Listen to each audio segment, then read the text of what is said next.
আসসালামু আলাইকুম।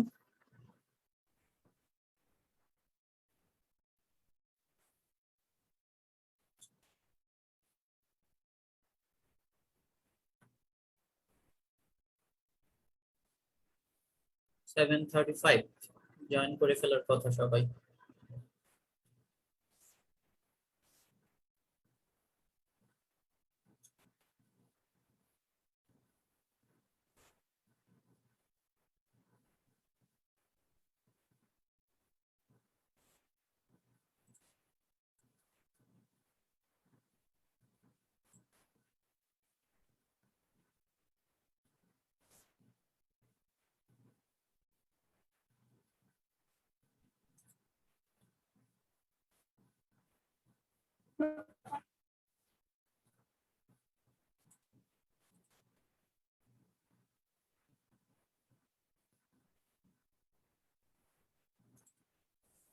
So, আশা করি সবাই জয়েন করে ফেলছে।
আসসালামু আলাইকুম, আশা করি সবাই জয়েন করে ফেলছো। যারা ক্লাস করার, যারা শুনতে পাচ্ছ এবং আমাকে দেখতে পাচ্ছ, একটু কমেন্ট করে জানাবা সাউন্ড এবং ভিডিও কোয়ালিটি ঠিক আছে কিনা।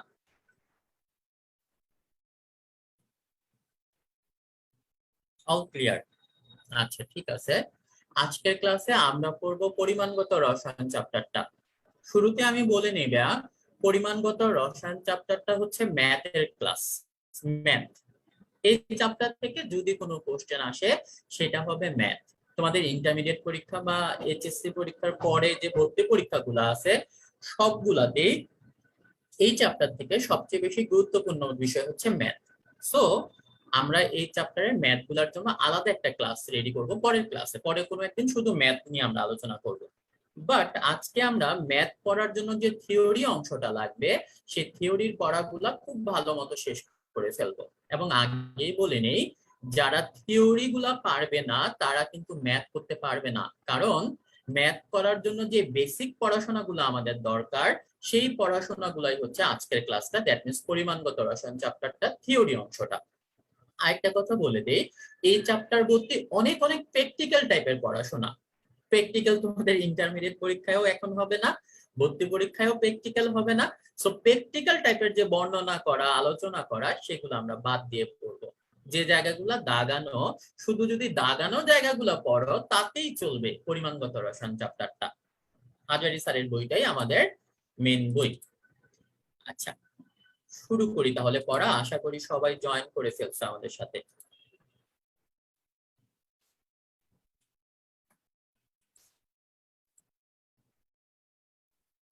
আচ্ছা, পরিমাণগত রসায়ন থিওরি, তোমরা খেয়াল করো এই চ্যাপ্টারের শুরুতে কিছু পড়া আছে যেগুলো আমাদের না পড়লেও চলবে। কিরকম? এগুলো আমাদের ক্লাস 9-10 এর পড়া। মোলের আধুনিক সংজ্ঞা, মোল কাকে বলে, মোলার কাকে বলে, এগুলো আছে শুরুতে। এই পড়াগুলো আমরা পড়বো না, এই পড়াগুলো আমরা বুঝবো। ঠিক আছে? আমাদের সাথে আজকে কোশ্চেন অ্যান্সার করবে, তোমাদের হেল্প করার জন্য আছে জয়ী। তোমাদের কারো কোনো কোশ্চেন যদি থাকে কমেন্ট সেকশনে করবা, জয়ী তোমাদের কোশ্চেন গুলার উত্তর দিবে।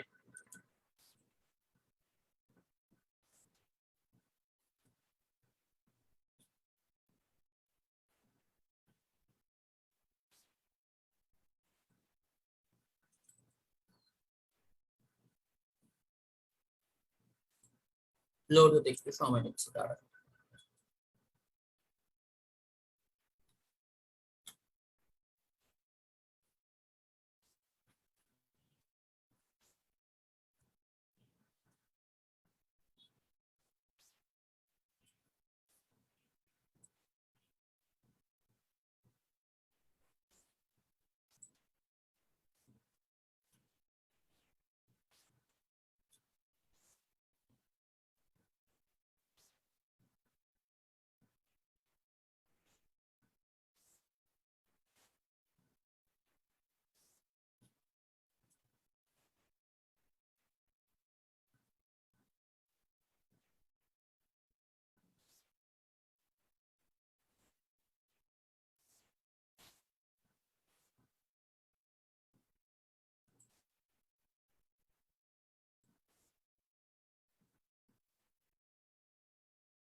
ওকে, সবাই একটু মন দিয়ে ক্লাস করবা এবং আমি বলে দিতেছি ক্লাসের পড়া অনেকটা ক্লাসে শেষ হয়ে যাবে। 3.1 রাসায়নিক গণনা ও গ্যাসের মোলার আয়তন, এখানে যে পড়াগুলো আছে এই পড়াগুলো আমি পড়বো না, এই পড়াগুলো আমরা অলরেডি পারি, কারণ এগুলো আমাদের 9-10 এর পড়া। মোল কাকে বলে, মোলার কাকে বলে, অ্যাভোগাড্রো সংখ্যা কাকে বলে, অ্যাভোগাড্রো সংখ্যার মান কত, গ্যাসের মোলার আয়তন কত, এসটিপি মানে কি, এসএটিপি মানে কি, এগুলো তোমরা সবাই পারো। জাস্ট আমার কথা এখন মন দিয়ে 5 মিনিট শুনে নাও। মোল কাকে বলে? আণবিক ভরকে গ্রামে প্রকাশ করলে যে পরিমাণটা পাওয়া যায় সেই পরিমাণটাকেই বলা হয় মোল। আবার পারমাণবিক ভরকে গ্রামে প্রকাশ করলে যে পরিমাণ পাওয়া যায় সেটাকেও মোল বলা হয়, কিন্তু ডিফারেন্স হচ্ছে একটাকে বলা হবে মোল অণু, আরেকটাকে বলা হবে মোল পরমাণু। কিরকম? ধরো বলা হলো 1 মোল অক্সিজেন অণু, যখন বলা হবে অণু তখন সেটা হবে আণবিক ভর। দ্যাট মিনস 1 মোল অক্সিজেন অণু মানে হচ্ছে 32 গ্রাম। কিন্তু যদি বলা হয় 1 মোল অক্সিজেন পরমাণু তখন সেটা হচ্ছে 16 গ্রাম। তাহলে যারা বুঝতে পারতেছো মোল, তাহলে আমাকে উত্তর দাও 1 মোল H2SO4 কত গ্রাম? বলো, 1 মোল H2SO4 কত গ্রাম? 98 গ্রাম। বলো 1 মোল কার্বন ডাই অক্সাইড কত গ্রাম? 1 মোল কার্বন ডাই অক্সাইড। এই যে সংখ্যাগুলো আমাদের অঙ্ক করার জন্য পরের দিন লাগবে, আজকে আমরা মূলত অঙ্ক করার জন্য রেডি হচ্ছি, বেসিক কথাগুলো পড়ে নিচ্ছি যাতে আমরা পরের দিন অঙ্ক করতে পারি। আচ্ছা, মোল যদি বুঝে থাকো, এখন আমাকে 3টা কোশ্চেনের উত্তর দিবা যেটা সবাই জানো। বলো 1 মোলে কয়টা?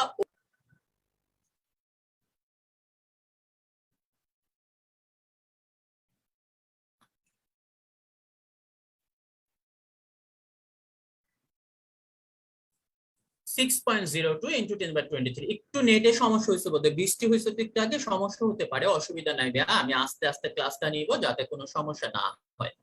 1 মোলে অণু থাকে অ্যাভোগাড্রো সংখ্যার সমান, এবং অ্যাভোগাড্রো সংখ্যার মান হচ্ছে 6.023 ইন্টু 10^23। এটা আমরা সবাই জানি অ্যাভোগাড্রো সংখ্যার মান।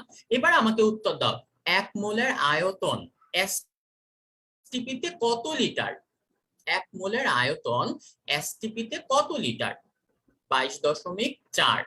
কিন্তু ভাইয়া যদি বলা হয় 1 মোলের আয়তন এসএটিপিতে কত লিটার, এসএটিপি, তখন কত হবে উত্তর? 24.789। তাহলে এগুলো আমরা সবাই জানি, এগুলো আমাদের আজকের চ্যাপ্টারের বেসিক কথাবার্তা। মোল কাকে বলে সেটা আমরা বুঝলাম, এবার আমরা বুঝবো মোলার কাকে বলে।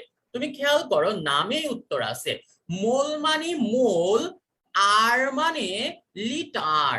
তাহলে মোল আর মানে হচ্ছে mole per litre.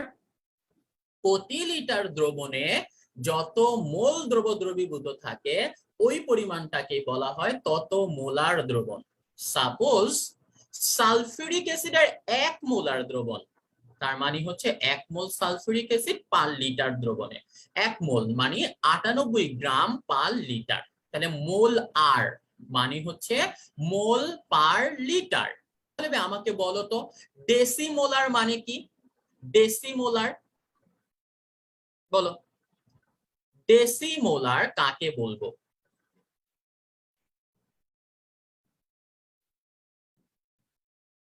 (0.1 mole per litre.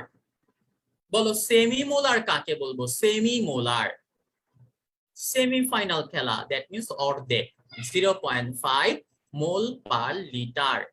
Centimolar, centi, centi মানে 100 ভাগের 1 ভাগ, that means 0.01 mole per litre. Millimolar, milli মানে 1000 ভাগের 1 ভাগ, that means 0.001 mole per litre, অথবা 10⁻³ তাই তো? এগুলো আমরা পারি। এবার তাহলে আমাকে কিছু কোশ্চেনের উত্তর দিবা তোমরা হিসাব করে। বলো 1 মোলার H2SO4 দ্রবণে কত গ্রাম H2SO4 থাকবে 1 মোলারে? উত্তর হবে 98 গ্রাম। তাহলে ভাই যদি বলে ডেসিমোলার H2SO4 দ্রবণে কত গ্রাম H2SO4 থাকে, কি হবে? ডেসিমোলার 9.8 গ্রাম। তারপর আমাকে বলো সেমিমোলার H2SO4 দ্রবণে কত গ্রাম H2SO4 থাকবে? সেমিমোলার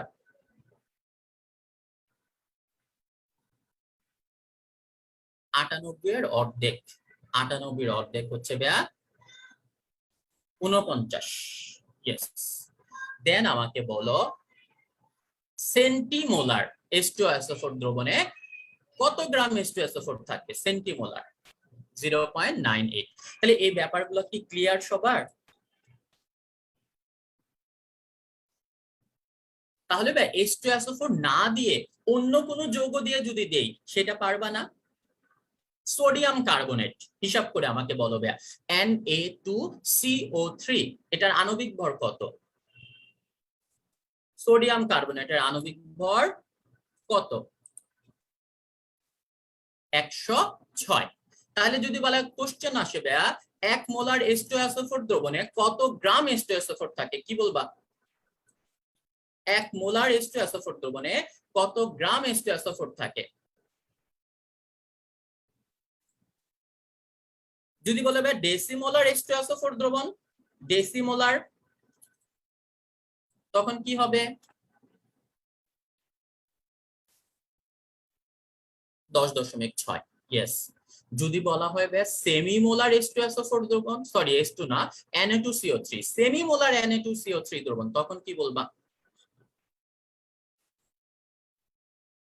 53 গ্রাম। তাহলে ব্যাপারগুলো সবার কাছে ক্লিয়ার? এবার আমি তোমাদেরকে বই থেকে দেখাই দিই। এই পড়াগুলাই বইয়ের শুরুতে আছে এবং এগুলো আমাদের মুখস্থ করার কোনো দরকার নাই, এগুলো আমরা বুঝে বুঝে উত্তর করতে পারি।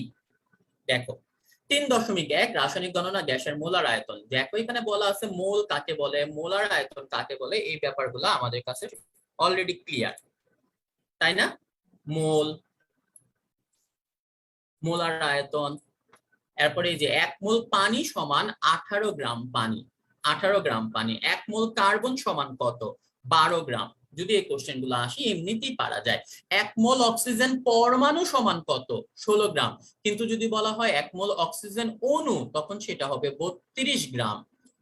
1 মোল সোডিয়াম ক্লোরাইড হচ্ছে 58.5। কিভাবে? Sodium 23, chlorine 35.5, total 58.5, 58.5। তাহলে এখানে একটা দেখো নতুন শব্দ আসছে ফর্মুলা ভর। ফর্মুলা ভর কাকে বলে এটা একটু বুঝতে হবে। আণবিক ভরকেই বলা হয় ফর্মুলা ভর। কাদের জন্য? যখন আণবিক যৌগ হয়। আণবিক যৌগের ক্ষেত্রে আয়নিক যৌগ, আয়নিক যৌগের একটা থাকে ক্যাটায়ন আর একটা থাকে অ্যানায়ন, এবং ক্যাটায়ন অ্যানায়ন যখন প্লাস মাইনাস যুক্ত হয় কাটাকাটি হয়ে সেটা নিরপেক্ষ, সেটা আর কোনো অণু বা আয়ন হিসেবে থাকে না, এ কারণে ওই যৌগটাকে বলা হয় ফর্মুলা ভর। তাহলে ফর্মুলা ভর ব্যাপারটা কি আমি আবার বলি ভাইয়া।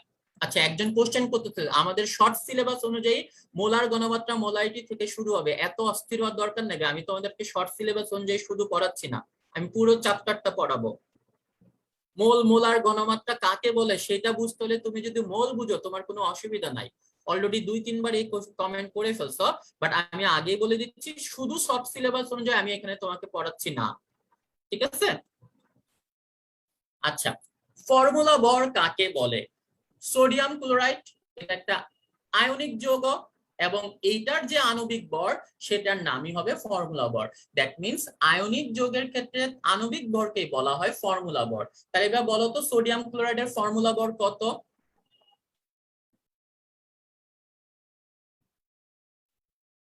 ইয়েস। দেন অ্যাভোগাড্রোর সংখ্যার মান, এটা তোমরা সবাই আমাকে উত্তর বলছো 6.023 × 10^23।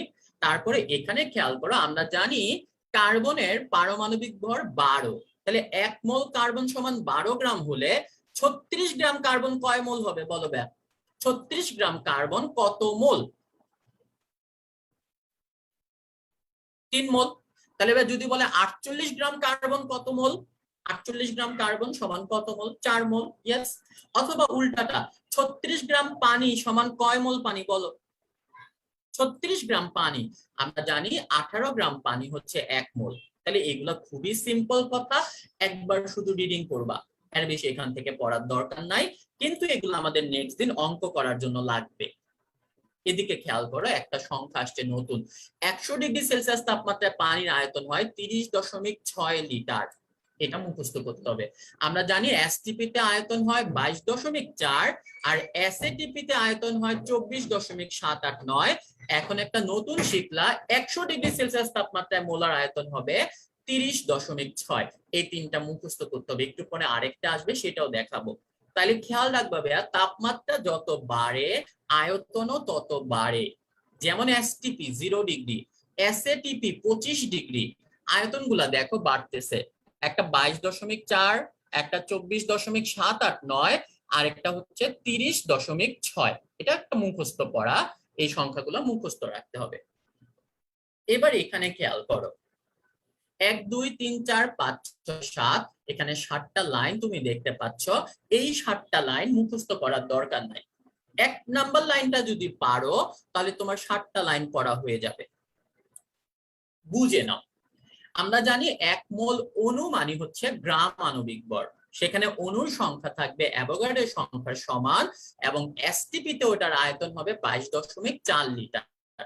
2 নাম্বার থেকে 7 নাম্বার বাকি লাইনগুলো হচ্ছে ঐকিক নিয়মের। তাহলে পদার্থের একটা অণুর ভর কি হবে? তুমি খেয়াল করো, 6.023 10^23, এতটা অণুর ভর হচ্ছে গ্রাম আণবিক ভর। তাহলে একটা অণুর ভর হবে গ্রাম আণবিক ভর ভাগ অ্যাভোগাড্রোর সংখ্যা। ঠিক আছে? 1 গ্রাম পদার্থে অণুর সংখ্যা, আমরা জানি আণবিক ভরে অণু থাকে 6.02 10^23, তাহলে 1 গ্রামে কয়টা থাকে? এবার হবে উল্টা, উপরে অ্যাভোগাড্রোর সংখ্যা, নিচে গ্রাম আণবিক ভর। দেন 7 নাম্বারটা যদি দেখো, মৌলের একটা পরমাণুর ভর কত? একই ওই উপরেরটার মতোই, পরমাণু যেহেতু বলা হচ্ছে তাহলে উপরে যাবে গ্রাম পারমাণবিক ভর আর নিচে হবে অ্যাভোগাড্রোর সংখ্যা। এই লাইনগুলা দিয়ে আমাদের নেক্সট দিন ম্যাথ করা লাগবে। এই লাইনগুলো একবার একটু রিডিং করে নিও। পরীক্ষা একবার আসছিল নিচের কোনটা মিথ্যা, এখান থেকে 4টা শো করা হয়েছে। আচ্ছা, 4টা লাইন দেওয়া হয়েছে, বাট এই 4টা লাইন থেকে একটা লাইন মিথ্যা করে দিছিল। কিভাবে মিথ্যা করে দিছিল? কোন একটা লবের জায়গায় হর, হরের জায়গায় লব, উল্টা করে দিছিল। এরকম উল্টা করে নিচের কোনটি মিথ্যা সত্য এরকমও আসতে পারে। বাট আমি বলবো তোমরা এগুলো মুখস্থ করবে না, এখান থেকে শুধু 1 নাম্বার লাইনটা পড়বা। 1 নাম্বার লাইনটা পড়লে বাকি লাইনগুলো পড়া হয়ে যাবে। ঠিক আছে? আমরা তাইলে পরের পড়াই। এখন দেখো ম্যাথ, এই যে দাগানো ম্যাথ গুলো আমি তোমাদের নেক্সট ক্লাসে করব। আগে বলে দিছি আমরা আজকে কোনো ম্যাথ করব না, যে ম্যাথ গুলো আমি বাদ দিয়ে যাচ্ছি। 3.2, এখানে যে পড়াটা আছে দেখো তোমরা পারো। এসটিপি তে আয়তন 22.4, এসএটিপি তে আয়তন 24.789, মাঝখানে একটা নতুন আসছে এখন 20°C তাপমাত্রায় মোলার আয়তন কত? 24.04। তাহলে এরকম 4টা সংখ্যা আমাদের মুখস্থ করতে হবে ব্যা। এসটিপি মানে 0°, তারপরেরটা 20°, তারপরেরটা এসএটিপি মানে 25°, আরেকটা আমরা একটু আগে পড়ে আসছি 100°। তুমি দেখবা আয়তন আস্তে আস্তে বাড়তেছে। প্রথমটা 22.4, তারপর একটা 24.04, তারপর একটা 24.789, আর লাস্টেরটা হচ্ছে 30.6। তাহলে এই 4টা সংখ্যা মুখস্থ করতে হবে। আমাকে উত্তর দাও, দেখি তোমাদের মুখস্থ হইলো কিনা। 20°C তাপমাত্রায় গ্যাসের মোলার আয়তন কত? 24.04। ঠিক আছে? ওকে, তাহলে বলো 25 ডিগ্রি সেলসিয়াস তাপমাত্রায় মোলার আয়তন কত? 25 ডিগ্রি সেলসিয়াস তাপমাত্রায় মোলার আয়তন কত? 25 ডিগ্রি মানেই কিন্তু এসএটিপি 24.789। 100 ডিগ্রি সেলসিয়াস তাপমাত্রায় পানির মোলার আয়তন কত হবে? 100 ডিগ্রি সেলসিয়াস তাপমাত্রায় পানির মোলার আয়তন 30.6। ওকে, তাহলে এতটুকু পর্যন্ত পড়া সবার মাথায় ঢুকছে তো না?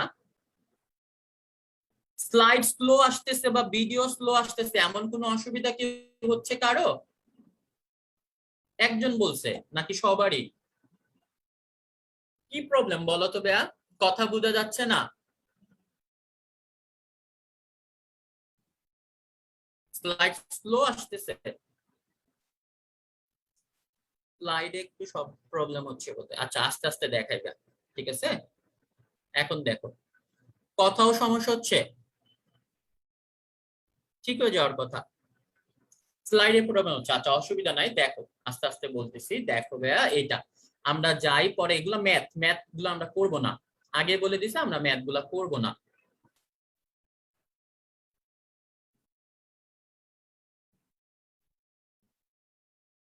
স্লাইডটা চেঞ্জ করি আমি তাহলে, তোমাদের যেহেতু সমস্যা হচ্ছে এটাতে, এই যে আমার এখানে একটু সমস্যা মনে হচ্ছে এটাতে। দেখো 3.5 দ্রবণের মোলার ঘনমাত্রা বা মোলারিটি। দ্রবণের মোলার ঘনমাত্রা বা মোলারিটি আমরা একটু আগে পড়ে আসছি, ক্লিয়ার তো এটা না? 3.5, 3.5 সবাই দেখতে পাচ্ছ ভাইয়া? মোলার, তোমরা আমাকে উত্তর দাও, মোল আর মানে কি? মোল পার লিটার, মোল পার KG, 0.1 mole per litre, molar মানে কি?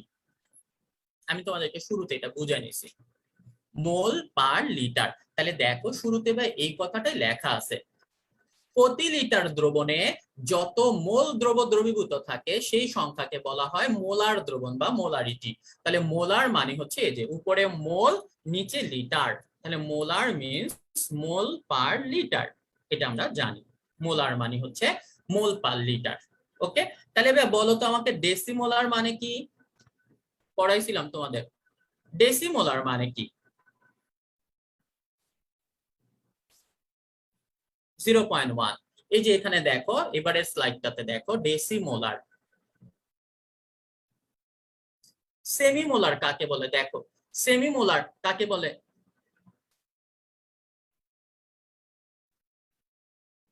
সেমিমোলার 0.5। স্লাইড দেখতে পাচ্ছ সবাই? তাহলে মোলার মানে হচ্ছে 1 মোল পার লিটার, ডেসিমোলার মানে হচ্ছে 0.1 মোল পার লিটার, আর সেমিমোলার হচ্ছে 0.5 মোল পার লিটার। আমরা সোডিয়াম কার্বনেট দিয়ে একটা হিসাব করছিলাম, ঠিক না? 1 মোলার সোডিয়াম কার্বনেট সেটা ছিল 106। ডেসিমোলার সোডিয়াম কার্বনেট কত ব্যয় বলো তো? ডেসিমোলার সোডিয়াম কার্বনেট,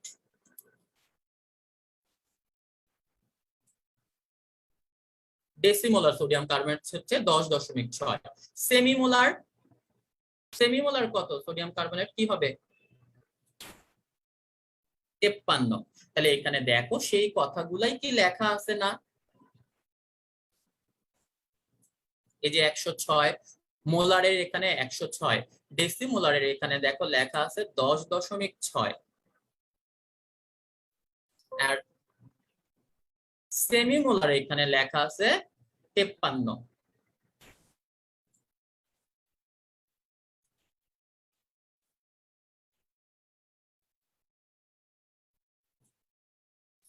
স্লাইডটা স্লো, আমি দাঁড়া চেঞ্জ করে দিচ্ছি, আমি এটা চেঞ্জ করে দিচ্ছি, আমি আরেকটা ওপেন করি। হ্যাঁ, আটকে যাচ্ছে, অসুবিধা নেই।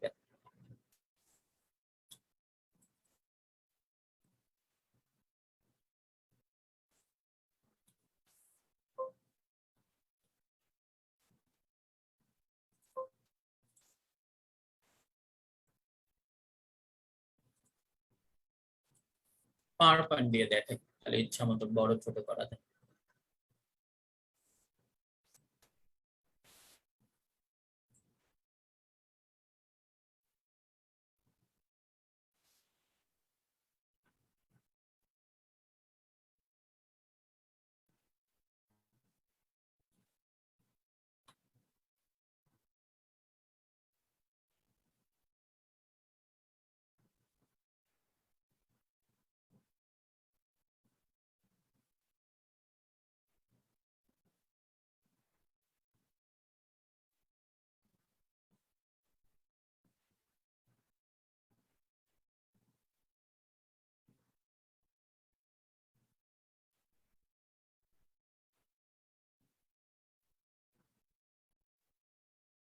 ওকে, দেখো আমরা 3.5-এর এখানে আসি।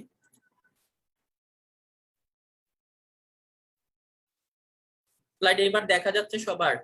আমি ফরম্যাটটা চেঞ্জ করে দিলাম, পাওয়ার পয়েন্টে একটু সমস্যা হচ্ছিল, এবার পিডিএফ এ আনলাম।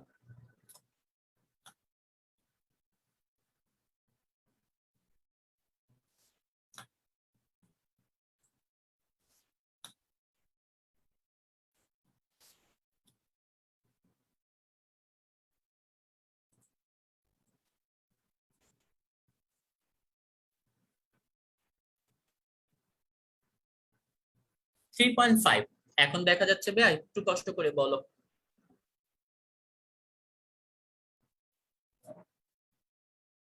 আমি ওই স্লাইডটা চেঞ্জ করে নতুন আরেকটা আনছি, ঠিক আছে? এবং এই ক্ষেত্রে ইচ্ছা মতো জুম করা যায়, ছোট বড় করা যায়।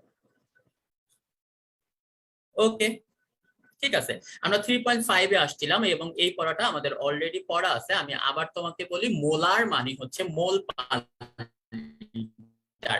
ডেসিমোলার, ডেসিমোলার মানে হচ্ছে 0.1 মোল পার লিটার।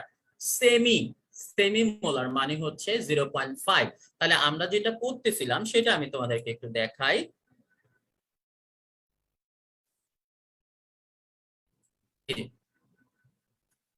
মোলারের এখানে আমরা ছিলাম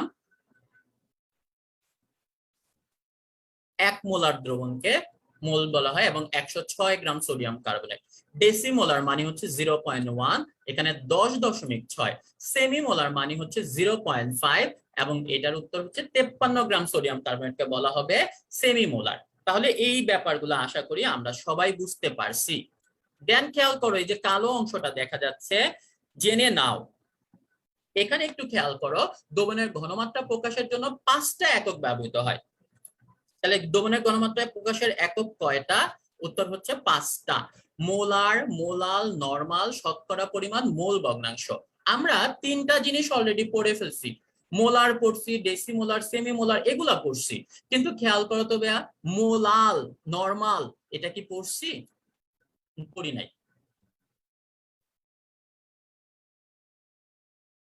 মোলাল এবং নরমাল কাকে বলে সেটা এখন আমাকে বুঝতে হবে। স্ক্রিন দেখা যাচ্ছে না? আবার সমস্যা হচ্ছে না? ঠিক আছে, এখন একটু বলো তো, আমাকে একটু কমেন্ট করে জানাও। স্ক্রিন দেখা যাচ্ছে নাকি যাচ্ছে না? ঠিক আছে। সাউন্ড ঠিক মতো শুনতে পাচ্ছ ভাইয়া? সাউন্ড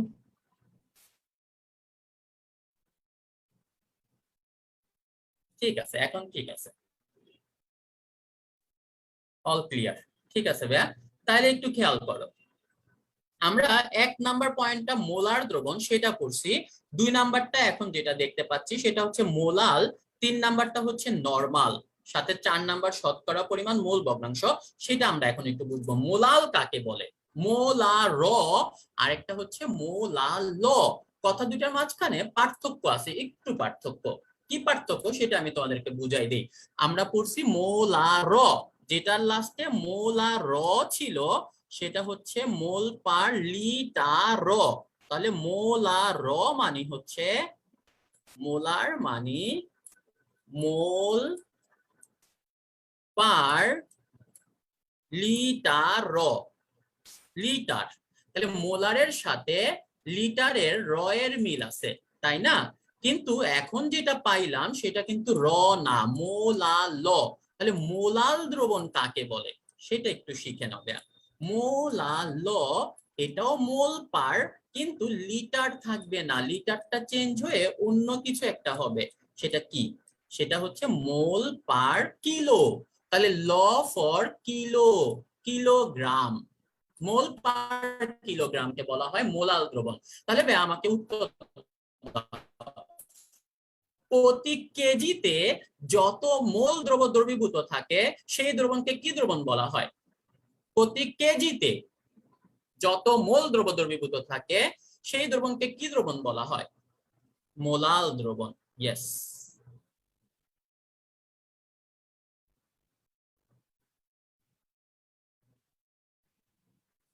তাহলে আমরা 2টা জিনিস শিখলাম। একটা হচ্ছে মোলার, সেটা হচ্ছে মোল পার লিটার। আর একটা হচ্ছে মোলাল, সেটা হচ্ছে মোল পার কিলোগ্রাম। ওকে, আরেকটা আছে ভাই, 3 নাম্বারটা দেখো, নরমাল দ্রবণ। নরমাল কাকে বলে সেটা এখন একটু শিখো। নরমাল, নরমালটা আমি একটু শিখাই দিই। নরমাল দ্রবণ হচ্ছে গ্রাম তুল্য ভর পার লিটার, সেটাকে বলা হবে নরমাল।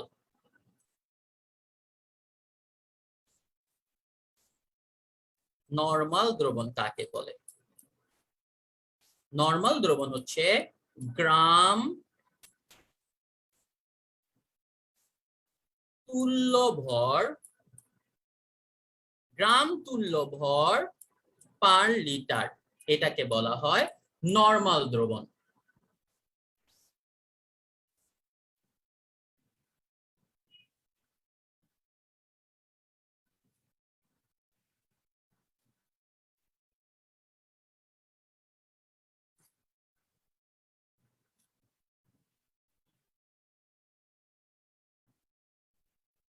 কথা কি শুনতে পাচ্ছ না, আটকে যাচ্ছে ভাইয়া?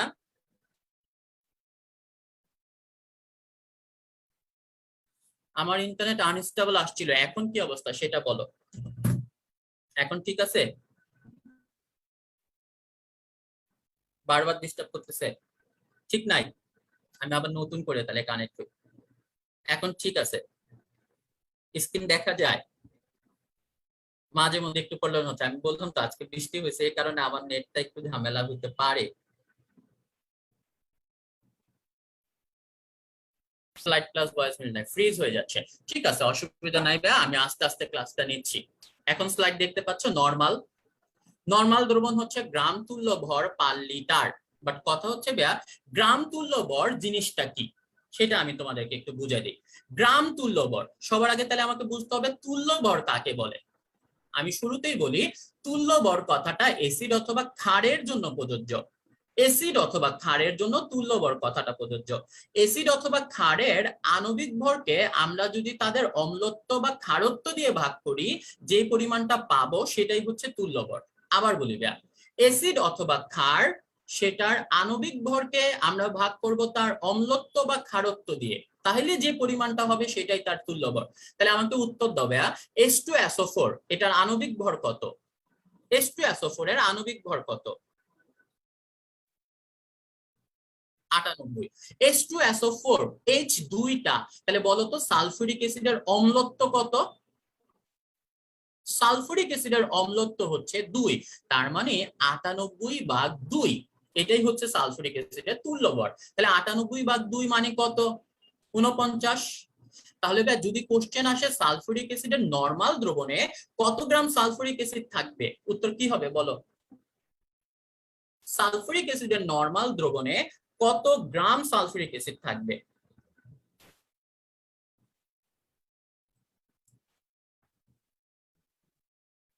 49 গ্রাম পার লিটার। তাহলে ব্যাপার তিনটা ক্লিয়ার। আমি আবার তিনটা জিনিস ক্লিয়ার করে দিব, দাঁড়াও একটু আমি নতুন করে আবার শুরু করি। স্লাইডটা অনেক ব্লার হচ্ছে, অনেকের নেটের সমস্যা হচ্ছে, আমি নেটটা আবার কানেক্ট দিই।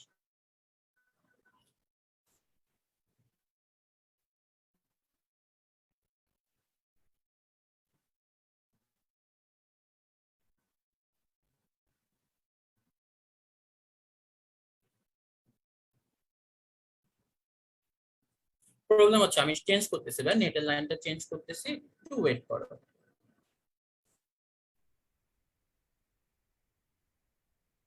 যা বুঝেছে আবার বুঝাবো।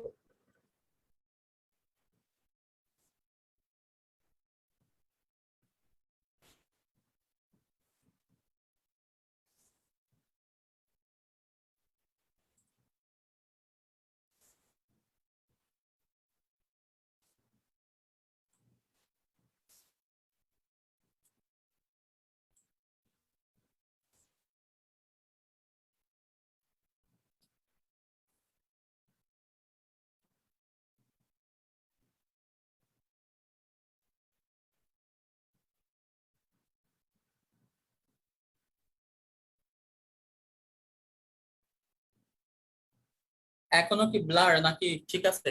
দেখো তো ভাইয়া।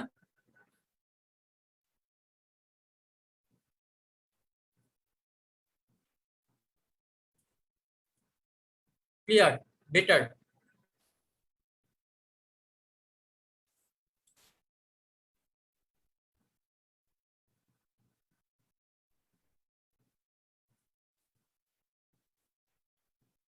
তাহলে 3.5-এ ছিলাম, আমি তোমাদেরকে 3.5টা একটু দেখাই দিই, ঠিক আছে? যেহেতু একটু নেটের সমস্যা হচ্ছে, আমি 3.5 নাম্বার টপিকসটা আবার তোমাদেরকে একটু দেখা দিচ্ছি। আমরা পড়ছি মোলার, তারপর পড়লাম মোলাল, তারপর আমরা পড়লাম নরমাল।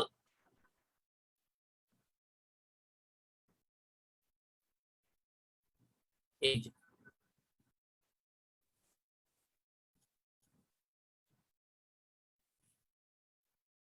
তাহলে ভাই একটু উত্তর দাও, তাহলে আশা করি ঠিক হয়ে যাবে। মোলাল কাকে বলে? মোলাল, মোলাল দ্রবণটা আরেকবার বলতেছি, সবাইকে বলবো, জুম করতেছি। মোলাল কাকে বলে? মোলাল মানে হচ্ছে মোল পার কিলো। তাহলে প্রতি কেজিতে যত মোল দ্রব্য দ্রবীভূত থাকে ওই দ্রবণকে কি দ্রবণ বলা হয়? উত্তর হচ্ছে মোলাল দ্রবণ। তাহলে বলো তবে নরমাল দ্রবণ কাকে বলে? নরমাল দ্রবণ হচ্ছে গ্রাম তুল্য ভর পার লিটার। গ্রাম তুল্য ভর পার লিটার, তুল্যভর জিনিসটা কি? এসিড অথবা ক্ষারের আণবিক ভরকে তার অম্লত্ব বা ক্ষারত্ব দিয়ে ভাগ করলে যেটা পাওয়া যায় সেটাই হচ্ছে তার তুল্য ভর। এসিড বা ক্ষারের আণবিক ভরকে তার অম্লত্ব বা ক্ষারত্ব দিয়ে ভাগ করলে আমরা যেটা পাবো সেটাই হচ্ছে তুল্য ভর, ঠিক আছে? তাহলে H2SO4 ওটা নরমাল দ্রবণে কত গ্রাম H2SO4 থাকবে বলো তো ভাইয়া? H2SO4 এর নরমাল দ্রবণে কত গ্রাম H2SO4 থাকে? 49 গ্রাম। ওকে, তাহলে এই ব্যাপারটুকু ক্লিয়ার। এবার আমাকে একটা জিনিসের কোশ্চেন উত্তর সুন্দরভাবে দিবা ভাইয়া। তুমি খেয়াল করো, মোলার সেটা হচ্ছে মোল পার লিটার, মোলাল ওটা হচ্ছে মোল পার কেজি, আর একটা হচ্ছে নরমাল গ্রাম তুল্য ভর পার লিটার। দুইটার লাস্টে লিটার, একটা লাস্টে কেজি। এখন আমাকে বলো, তাপমাত্রা চেঞ্জ হলে লিটার চেঞ্জ হয় নাকি কেজি চেঞ্জ হয়? তাপমাত্রা চেঞ্জ হলে লিটার চেঞ্জ হবে, ভর চেঞ্জ হবে না, আয়তন চেঞ্জ হবে। তাহলে আমাকে বলো, মোলারিটি, মোলালিটি, নরমালিটি, এই তিনটার ভিতর কোনটা তাপমাত্রার উপর নির্ভরশীল আর কোনটা তাপমাত্রার উপর নির্ভরশীল নয়? বলো। নিচের কোনটা তাপমাত্রার উপর নির্ভরশীল নয়? মোলালিটি নির্ভরশীল নয়। তাহলে এই ব্যাপারটুকু আশা করি ক্লিয়ার ভাইয়া। মোলালিটি নির্ভরশীল নয়। আমরা পরের পড়াতে যাই। এবার খুবই ইম্পর্টেন্ট একটা পড়া, প্রাইমারি স্ট্যান্ডার্ড পদার্থ। দেখতে পাচ্ছ প্রাইমারি স্ট্যান্ডার্ড পদার্থ কথাটা? এই যে, এবার কথার সাথে মিল আছে তো? স্লাইড দেখা যাচ্ছে না? নাইট্রিক অ্যাসিড এবং HNO2 এর কি কোনো ব্যতিক্রম আছে? না, এক্ষেত্রে ব্যতিক্রম নাই। আচ্ছা, প্রাইমারি স্ট্যান্ডার্ড পদার্থের কিছু বৈশিষ্ট্য দেখা যায় এখানে। 1 নাম্বার, 2 নাম্বার, 3 নাম্বার, 4 নাম্বার, 4টা বৈশিষ্ট্য দেখা যাচ্ছে, ঠিক আছে? তার নিচে দেখো উদাহরণ আছে। আচ্ছা, তাপমাত্রা ব্যাপারটা আবার বুঝালে ভালো হতো। ঠিক আছে, আমি আবার বলতেছি ভাইয়া। লিটার যেখানে আছে ওগুলা তাপমাত্রার উপর নির্ভরশীল, লিটার যেখানে আছে সেগুলা নির্ভরশীল, মানে হচ্ছে মোলারিটি আর নরমালিটি তাপমাত্রার উপর নির্ভরশীল। বাট কেজি যেখানে আছে সেটা তাপমাত্রার উপর নির্ভরশীল না। ওকে, তাহলে দেখো প্রাইমারি স্ট্যান্ডার্ড পদার্থের বৈশিষ্ট্যগুলা 4টা এবং উদাহরণ আছে 4টা। নিচে দেখো সেকেন্ডারি স্ট্যান্ডার্ড পদার্থ আমি দেখাচ্ছি তোমাদেরকে। সেকেন্ডারির বৈশিষ্ট্য আছে এবং উদাহরণ দেখা যাচ্ছে 5টা। তাহলে এখান থেকে কোশ্চেন আসবে। কি কোশ্চেন আসবে আমি বলি। প্রাইমারি স্ট্যান্ডার্ড পদার্থের বৈশিষ্ট্য 9 কোনটা, অথবা সেকেন্ডারি বৈশিষ্ট্য 9 কোনটা, এই কোশ্চেনটা আসবে। বেশি আসবে উদাহরণগুলা। 4টা উদাহরণ দিয়ে বলবে নিচের কোনটি প্রাইমারি স্ট্যান্ডার্ড পদার্থ অথবা নিচের কোনটি সেকেন্ডারি স্ট্যান্ডার্ড পদার্থ। এই উদাহরণ এবং বৈশিষ্ট্য আমাদেরকে পাঠতে হবে, আমরা এটা মুখস্থ করব না। টেকনিক আছে, কিভাবে টেকনিক সেটা আমি দেখাই দিচ্ছি তোমাদেরকে। প্রাইমারি স্ট্যান্ডার্ড পদার্থের বৈশিষ্ট্য তুমি শুধু মনে রাখবা, প্রাইমারি বিশুদ্ধ আর বাকি সব না। মানে কি সেটা আমি একটু বলে দিচ্ছি। প্রাইমারি বিশুদ্ধ অবস্থায় পাওয়া যায়, এটা একটা তার বৈশিষ্ট্য। তাহলে প্রাইমারি বিশুদ্ধ অবস্থায় পাওয়া যায়, বাকি সবগুলা না। কি কি না? এখন আমাকে বলো ভাইয়া, যারা বিশুদ্ধ তারা কি বাতাসের অক্সিজেন, কার্বন ডাই অক্সাইড, জলীয় বাষ্প ওগুলোর সাথে বিক্রিয়া করবে নাকি করবে না? সে তো বিশুদ্ধ, বিক্রিয়া করলে সে অবিশুদ্ধ হয়ে যাবে না? তাহলে 2 নম্বর বৈশিষ্ট্য হচ্ছে প্রাইমারি বাতাসের অক্সিজেন, কার্বন ডাই অক্সাইড, জলীয় বাষ্প ওগুলোর সাথে বিক্রিয়া করবে না। এখন আমাকে বলো, যারা বিক্রিয়া করবে না তাদের ঘনমাত্রা কি চেঞ্জ হবে নাকি হবে না? ঘনমাত্রা কি চেঞ্জ হবে না হবে না? হবে না। তাহলে 3 নাম্বার বৈশিষ্ট্য হচ্ছে প্রাইমারির ঘনমাত্রার পরিবর্তন হয় না। 4 নাম্বার বৈশিষ্ট্য, যারা বিক্রিয়া করে না, তাদেরকে আমি যদি নিক্তির উপরে রাখি, দাড়িপাল্লার উপরে রাখি, সে কি দাড়িপাল্লার সাথে বিক্রিয়া করে দাড়িপাল্লার ক্ষতি করবে নাকি করবে না? দাড়িপাল্লার ক্ষতি হবে না। তাহলে 4 নাম্বার বৈশিষ্ট্য, প্রাইমারি নিক্তির ক্ষয় করে না। তাহলে আমি 4টা বৈশিষ্ট্য তোমাকে গুছাই দিবে। প্রাইমারি বিশুদ্ধ, বাকি 3টা না। 1 নাম্বার প্রাইমারি বিশুদ্ধ অবস্থায় পাওয়া যায়। 3টা না কি কি? 2 নাম্বার হচ্ছে বাতাসের অক্সিজেন, কার্বন ডাই অক্সাইড, জলীয় বাষ্প এগুলোর সাথে বিক্রিয়া করে না। 3 নাম্বার হচ্ছে এর ঘনমাত্রার পরিবর্তন হয় না। আর 4 নাম্বার হচ্ছে নিক্তির ক্ষয় করে না। প্রাইমারি যদি পারি, সেকেন্ডারি অবশ্যই পারবো। এর বিপরীত, তাহলে সেকেন্ডারি বৈশিষ্ট্য হচ্ছে সেকেন্ডারি বিশুদ্ধ অবস্থায় পাওয়া যায় না, সেকেন্ডারি গুলো অবিশুদ্ধ থাকে। তাহলে বাকি সব হবে হ্যাঁ। সেকেন্ডারি বাতাসের অক্সিজেন, কার্বন ডাই অক্সাইড, জলীয় বাষ্প ওগুলোর সাথে বিক্রিয়া করে। দেন 3 নাম্বার হচ্ছে সেকেন্ডারি ঘনমাত্রার পরিবর্তন হয়। 4 নাম্বার হচ্ছে সেকেন্ডারি নিক্তির ক্ষয় করে। তাহলে প্রাইমারি বৈশিষ্ট্য সেকেন্ডারি বৈশিষ্ট্য পারবো ভাইয়া। উদাহরণটা বেশি ইম্পর্টেন্ট, বাট উদাহরণ মনে রাখার টেকনিক আরো সহজ। এরকম টেকনিক সেটা আমি তোমাকে বলে দিই। উদাহরণ তুমি শুধু মনে রাখবা, প্রাইমারি যতগুলো উদাহরণ আছে সবগুলাতে সি থাকবে। সি মানে কি? সি মানে নট অনলি কার্বন, যে কোনো সি, কপারের সি, ক্লোরিনের সি, ক্রোমিয়ামের সি। যদি কোনো যোগে সি থাকে সেটা প্রাইমারি, আর যদি সি না থাকে সেটা সেকেন্ডারি। একটা ব্যতিক্রম আছে, এটা HCl, খেয়াল রাখবা HCl এর সি আছে বাট সেটা সেকেন্ডারি, একটা ব্যতিক্রম। তাহলে বই দেখো না, তুমি শুধু আমাকে বলো প্রাইমারি না সেকেন্ডারি। আমি কিছু যৌগের নাম বলবো, তুমি বলবা প্রাইমারি না সেকেন্ডারি। উত্তর দিবা প্রাইমারি হলে 1, সেকেন্ডারি হলে 2 লেখে। ওকে, বলবে H2C2O4 প্রাইমারি না secondary? Primary. K2Cr2O7, K2Cr2O7 primary না সেকেন্ডারি? প্রাইমারি।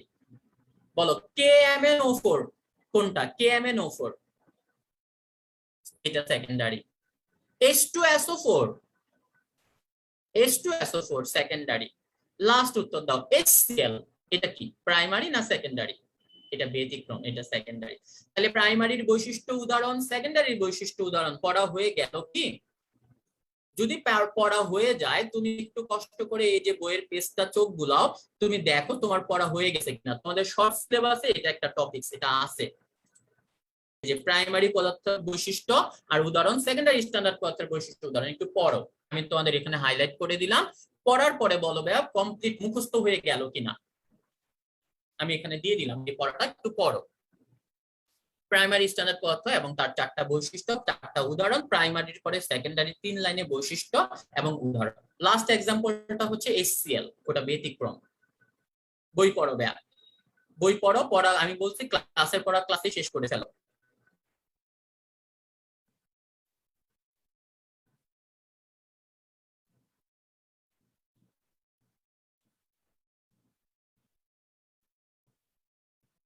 পড়া শেষ করো, পড়া শেষ করে আমাকে জাস্ট একটু কষ্ট করে জানাবে যে পড়া শেষ এবং সব পারি, উদাহরণও পারি, বৈশিষ্ট্যও পারি।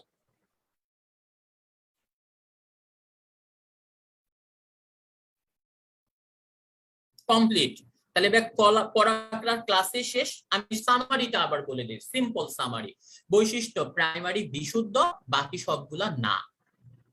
এবং উদাহরণ হচ্ছে প্রাইমারিতে সি থাকবে এবং সেকেন্ডারি প্রাইমারির উল্টা। কথা শেষ।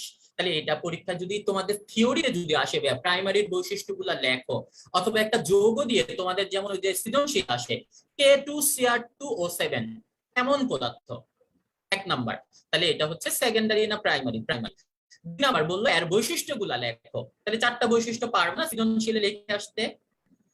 আবার এমসিকিউতে যদি আসে নিচের কোনটা প্রাইমারি নিচের কোনটা সেকেন্ডারি, একেবারে সহজ কথা, শুধু আমার টেকনিক মনে রেখো, তাইলেই হবে। আমাদের বৈশিষ্ট্য এবং উদাহরণ পড়া শেষ, আমরা যাব পরের পড়াতে।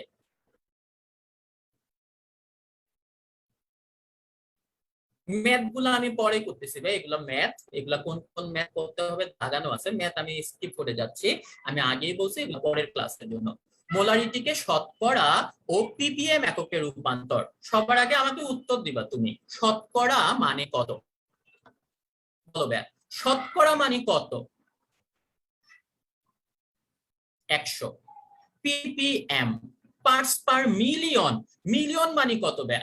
মিলিয়ন মানে কত? 10 টু দি পাওয়ার 4 5 6 7 8 কোনটা? মিলিয়ন মানে 10 টু দি পাওয়ার 6। তাহলে বিলিয়ন মানে কত বলো তো ব্যা? 10 টু দি পাওয়ার 9। তাহলে কোনো কিছু শতকরা এককে প্রকাশ করতে গেলে উপরে থাকবে ওইটার পরিমাণটা আর নিচে থাকবে মোট পরিমাণটা। ধরো এই কোশ্চেনটা আসছে, দ্রব্যের শতকরা ভরের রাশিমালাটা কোনটা? দ্রব্যের শতকরা ভর, তাহলে উপরে যাবে দ্রব্যের ভর, নিচে আসবে মোট। মোট মানে দ্রবণের ভর। তাহলে ভাই যদি বলা হয় দ্রাবকের শতকরা ভর, উপরে যাবে দ্রাবকের ভর, নিচে আসবে দ্রবণের ভর, কিন্তু শতকরা এই কারণে এখানে গুণ হবে 100। যদি শতকরা না বলে বলা হতো ppm, তখনও সেম থাকতো, উপরে দ্রবণ নিচে দ্রবণ, কিন্তু গুণ হতো 10 টু দি পাওয়ার 6। আর যদি বলা হতো ppb, তখন গুণ হতো 10 টু দি পাওয়ার 9। এই যে আমি তোমাদেরকে একটু দেখাই দিই, দেখো শতকরা মানে 100, ppm মানে 10 to the power 6, R ppb মানে 10 টু দি পাওয়ার 9। এগুলো আশা করি সবাই পারো। এখানে তিনটা সংখ্যা আছে, এটা একটু মুখস্থটা করা।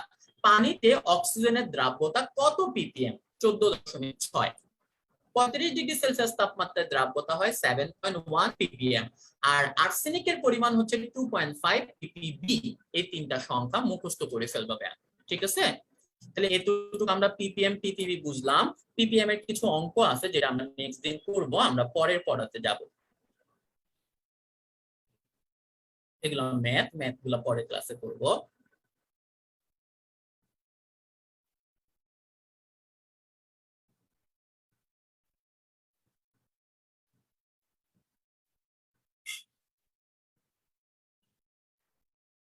তিন 3.7, এটা জাস্ট একটু দেখে রাখো ভাইয়া। V1M1 সমান V2M2, মানে হচ্ছে প্রাথমিক আয়তন ইনটু প্রাথমিক মোলারিটি সব সময় পরিবর্তিত আয়তন এবং পরিবর্তিত মোলারিটির গুণফলের সমান হবে। এখানে ইম্পর্টেন্ট যে লাইনটা, এটা গাঢ় HCl এর মোলারিটি হচ্ছে 12। এটা একটা এমসিকিউ। যদি কোশ্চেন আসে ভাইয়া গাঢ় HCl এর মোলারিটি কত, এটা মুখস্থ করো, উত্তর হবে 12। গাঢ় HCl এর মোলারিটি 12, ঠিক আছে? আরেকটা আছে এরকম, সেটা আমি মুখস্থ করে দিচ্ছি, বই দেখাই দিচ্ছি তোমাদের। গাঢ় H2SO4 এর মোলারিটি কত? সেটা হবে 18। এই যে গাঢ় H2SO4 এর মোলারিটি হচ্ছে 18 মোলার। এই দুইটা মান একটু মুখস্থ করে রেখো, নেক্সট দিন আমরা যখন ম্যাথ করব, ম্যাথ করতে আমার এই দুইটা সংখ্যা লাগবে। তাহলে এবার উত্তর দাও তো, গাঢ় H2SO4 এর মোলারিটি কত? গাঢ় H2SO4 12 না, কিন্তু 18, প্যাচ লাগাও না। HCl শব্দটা ছোট, তাহলে সংখ্যাটা ছোট 12। H2SO4 এই শব্দটা বড়, তাহলে সংখ্যাটা বড় 18, প্যাচ লাগাবা না। যদি বলা হয় গাঢ় HCl এর মোলারিটি কত, ছোটটা সাইজে ছোট না HCl, তাহলে HCl সাইজে ছোট, সো এটার মোলারিটিটাও ছোট 12। আর গাঢ় H2SO4 এর মোলারিটি হচ্ছে 18, এটা প্যাচ লাগাবা না, ঠিক আছে? এগুলোর ম্যাথ আমরা নেক্সট দিন করবো। আমরা একটু পরের পড়াতে যাই, খুবই ইম্পর্টেন্ট আরেকটা পড়া হচ্ছে 3.8, এসিড ক্ষার প্রশমন বিক্রিয়া ও প্রশমন বিন্দু। সবার আগে আমাকে উত্তর দাও, এসিড কাকে বলে? যারা জলীয় দ্রবণে H+ আয়ন দেয় তাকে কি বলে, এসিড নাকি ক্ষার? H+, acid. আর যারা জলীয় দ্রবণে OH- আয়ন দেয়, OH- তাকে কি বলা হয়? ক্ষার, বেস। এসিড এবং ক্ষারের বিক্রিয়াকে কি ক্রিয়া বলে? এসিড এবং ক্ষারের বিক্রিয়াকে বলা হয় প্রশমন বিক্রিয়া, নিউট্রালাইজেশন বিক্রিয়া। বলো প্রশমন বিক্রিয়ায় কি কি তৈরি হয়? প্রশমন বিক্রিয়ায় কি কি তৈরি হয়? লবণ ও পানি। শুরুতে এই কথাগুলাই আসবে, এগুলো আমরা জানি। আমার যে লাইনটা লাগবে সেটা আমি তোমাদেরকে দেখে দিচ্ছি। এই যে প্রশমন বিক্রিয়া 4 শ্রেণীতে আলোচনা করা হয়, তাহলে এমসিকিউ কোশ্চেন হচ্ছে প্রশমন বিক্রিয়া কয় শ্রেণীতে বিভক্ত? উত্তর হচ্ছে 4। কি কি? হতে পারে দুইটাই সবল, এসিডও সবল ক্ষারও সবল, এটা একটা শ্রেণী। সবল এসিড সবল ক্ষারের প্রশমন বিক্রিয়া, অথবা দুইটাই দুর্বল, দুর্বল এসিড দুর্বল ক্ষারের প্রশমন বিক্রিয়া, অথবা একটা সবল আরেকটা দুর্বল, দুর্বল এসিড সবল ক্ষার, সবল এসিড দুর্বল ক্ষার। এই চারটা শ্রেণী হচ্ছে প্রশমন বিক্রিয়া আলোচনা করা হয়। আমার পরীক্ষায় কি আসবে দেয়া? সবল বলতে কি বুঝো, চিত্র সহ আলোচনা করো, এগুলো আমার পরীক্ষায় আসবে না। আমার পরীক্ষায় আসবে এই চার শ্রেণীর কোথায় পিএইচ কত হয়, প্রশমন বিন্দুর পিএইচ, আর এই চার শ্রেণীর কোথায় কোন নির্দেশক ব্যবহার করা হয় সেই লাইনগুলো আমি তোমাদেরকে দেখাই দিচ্ছি, বাট এগুলো মুখস্থ করতে হয় না। তুমি আগে দেখো 1 নাম্বার হেডলাইন, সবল এসিড সবল ক্ষারের প্রশমন বিক্রিয়া।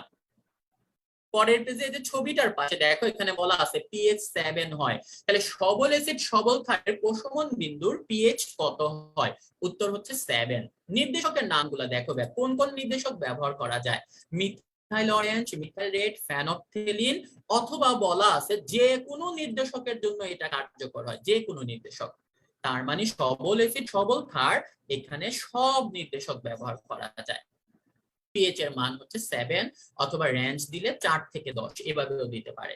2 নাম্বার হেডলাইনটা একটু দেখো ভাইয়া, দুর্বল এসিড কিন্তু সবল ক্ষার, কে সবল?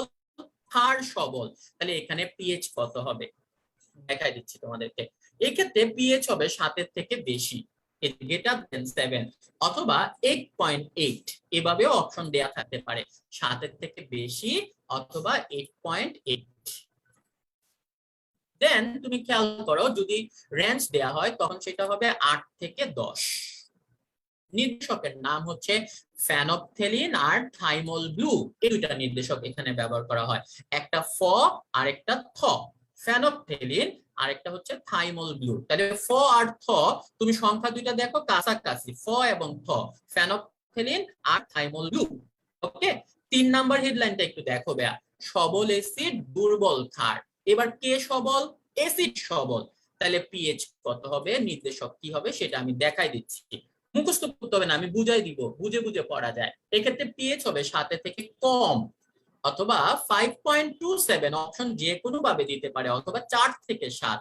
আর নির্দেশকের নামে মিথাইল থাকবে, মিথাইল অরেঞ্জ, মিথাইল রেড, দুইটা মিথাইল।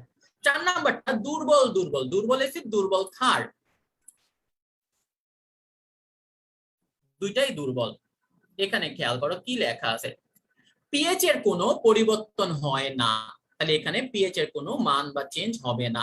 তারপরে লাইন, কোনো নির্দেশক কার্যকর হয় না, তার মানে এখানে পিএইচও নাই, এখানে কোনো নির্দেশকও নাই। বুঝে গেছে? এবার আমার কথা মন দিয়ে শোনো, বই বাদ দেবে, কথা শুনলে পড়া হয়ে যাবে। আমার পরীক্ষায় কোশ্চেন আসবে সবল এসিড দুর্বল ক্ষারের প্রশমন বিন্দুর পিএইচ কত, অথবা দুর্বল এসিড সবল ক্ষারের প্রশমন বিন্দুর পিএইচ কত, অথবা এখানে নির্দেশক কোনটা ব্যবহার করা হয়। এগুলো আমরা কোনোটাই মুখস্থ করব না, আমরা বুঝে পড়বো। সবাই বই বাধ্য, আমার কথাটা মন দিয়ে শুনো, তাহলে মাথায় ঢুকে যাবে। সবার আগে আমাকে উত্তর দাও, পিএইচ স্কেলের মান কত? পিএইচ স্কেলের মান কত থেকে কত? উত্তর দাও।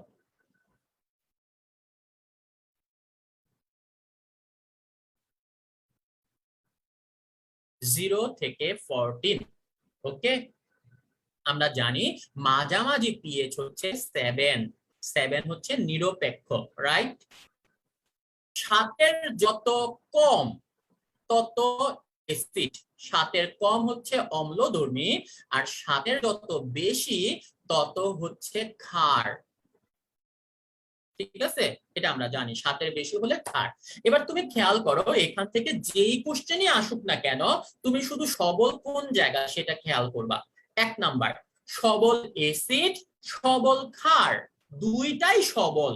তুমি নিজেকে দিয়ে চিন্তা করো ভাইয়া, তুমি এক জায়গায় দাঁড়ায় আছো, একজন শক্তিশালী মানুষ তোমার ডান হাত ধরে টানতেছে, বলতেছে আমার সাথে ডান পাশে চল। আরেকজন শক্তিশালী মানুষ তোমার বাম হাত ধরে টানতেছে, বলতেছে আমার সাথে বাম পাশে চল। দুইজনই শক্তিশালী, দুইজনই টানতেছে, তুমি কি ডানে যাবা না বামে যাবা না মাঝামাঝি থাকবা বলো? দুইজনই শক্তিশালী হলে কোনোখানে যাব না, মাঝামাঝি থাকবো, তাহলে মাঝামাঝি পিএইচ হচ্ছে 7। তাহলে এমসিকিউ কোশ্চেন, উত্তর দাও, সবল এসিড সবল ক্ষারের প্রশমন বিন্দুর পিএইচ কত হবে বলো? 7। 2 নাম্বার কোশ্চেন শুনো, সবল এসিড দুর্বল ক্ষার, এখানেও একজন সবল, সবল এসিড কিন্তু ক্ষার দুর্বল। এবার দুইজন টানলেও পারবে না নিতে, একজন সবল সে তার দিকে নিয়ে যাবে। যেহেতু এসিড সবল তাহলে পিএইচ হবে 7-এর কম, লেস দেন 7। 7-এর কম মানেই তো 5.27।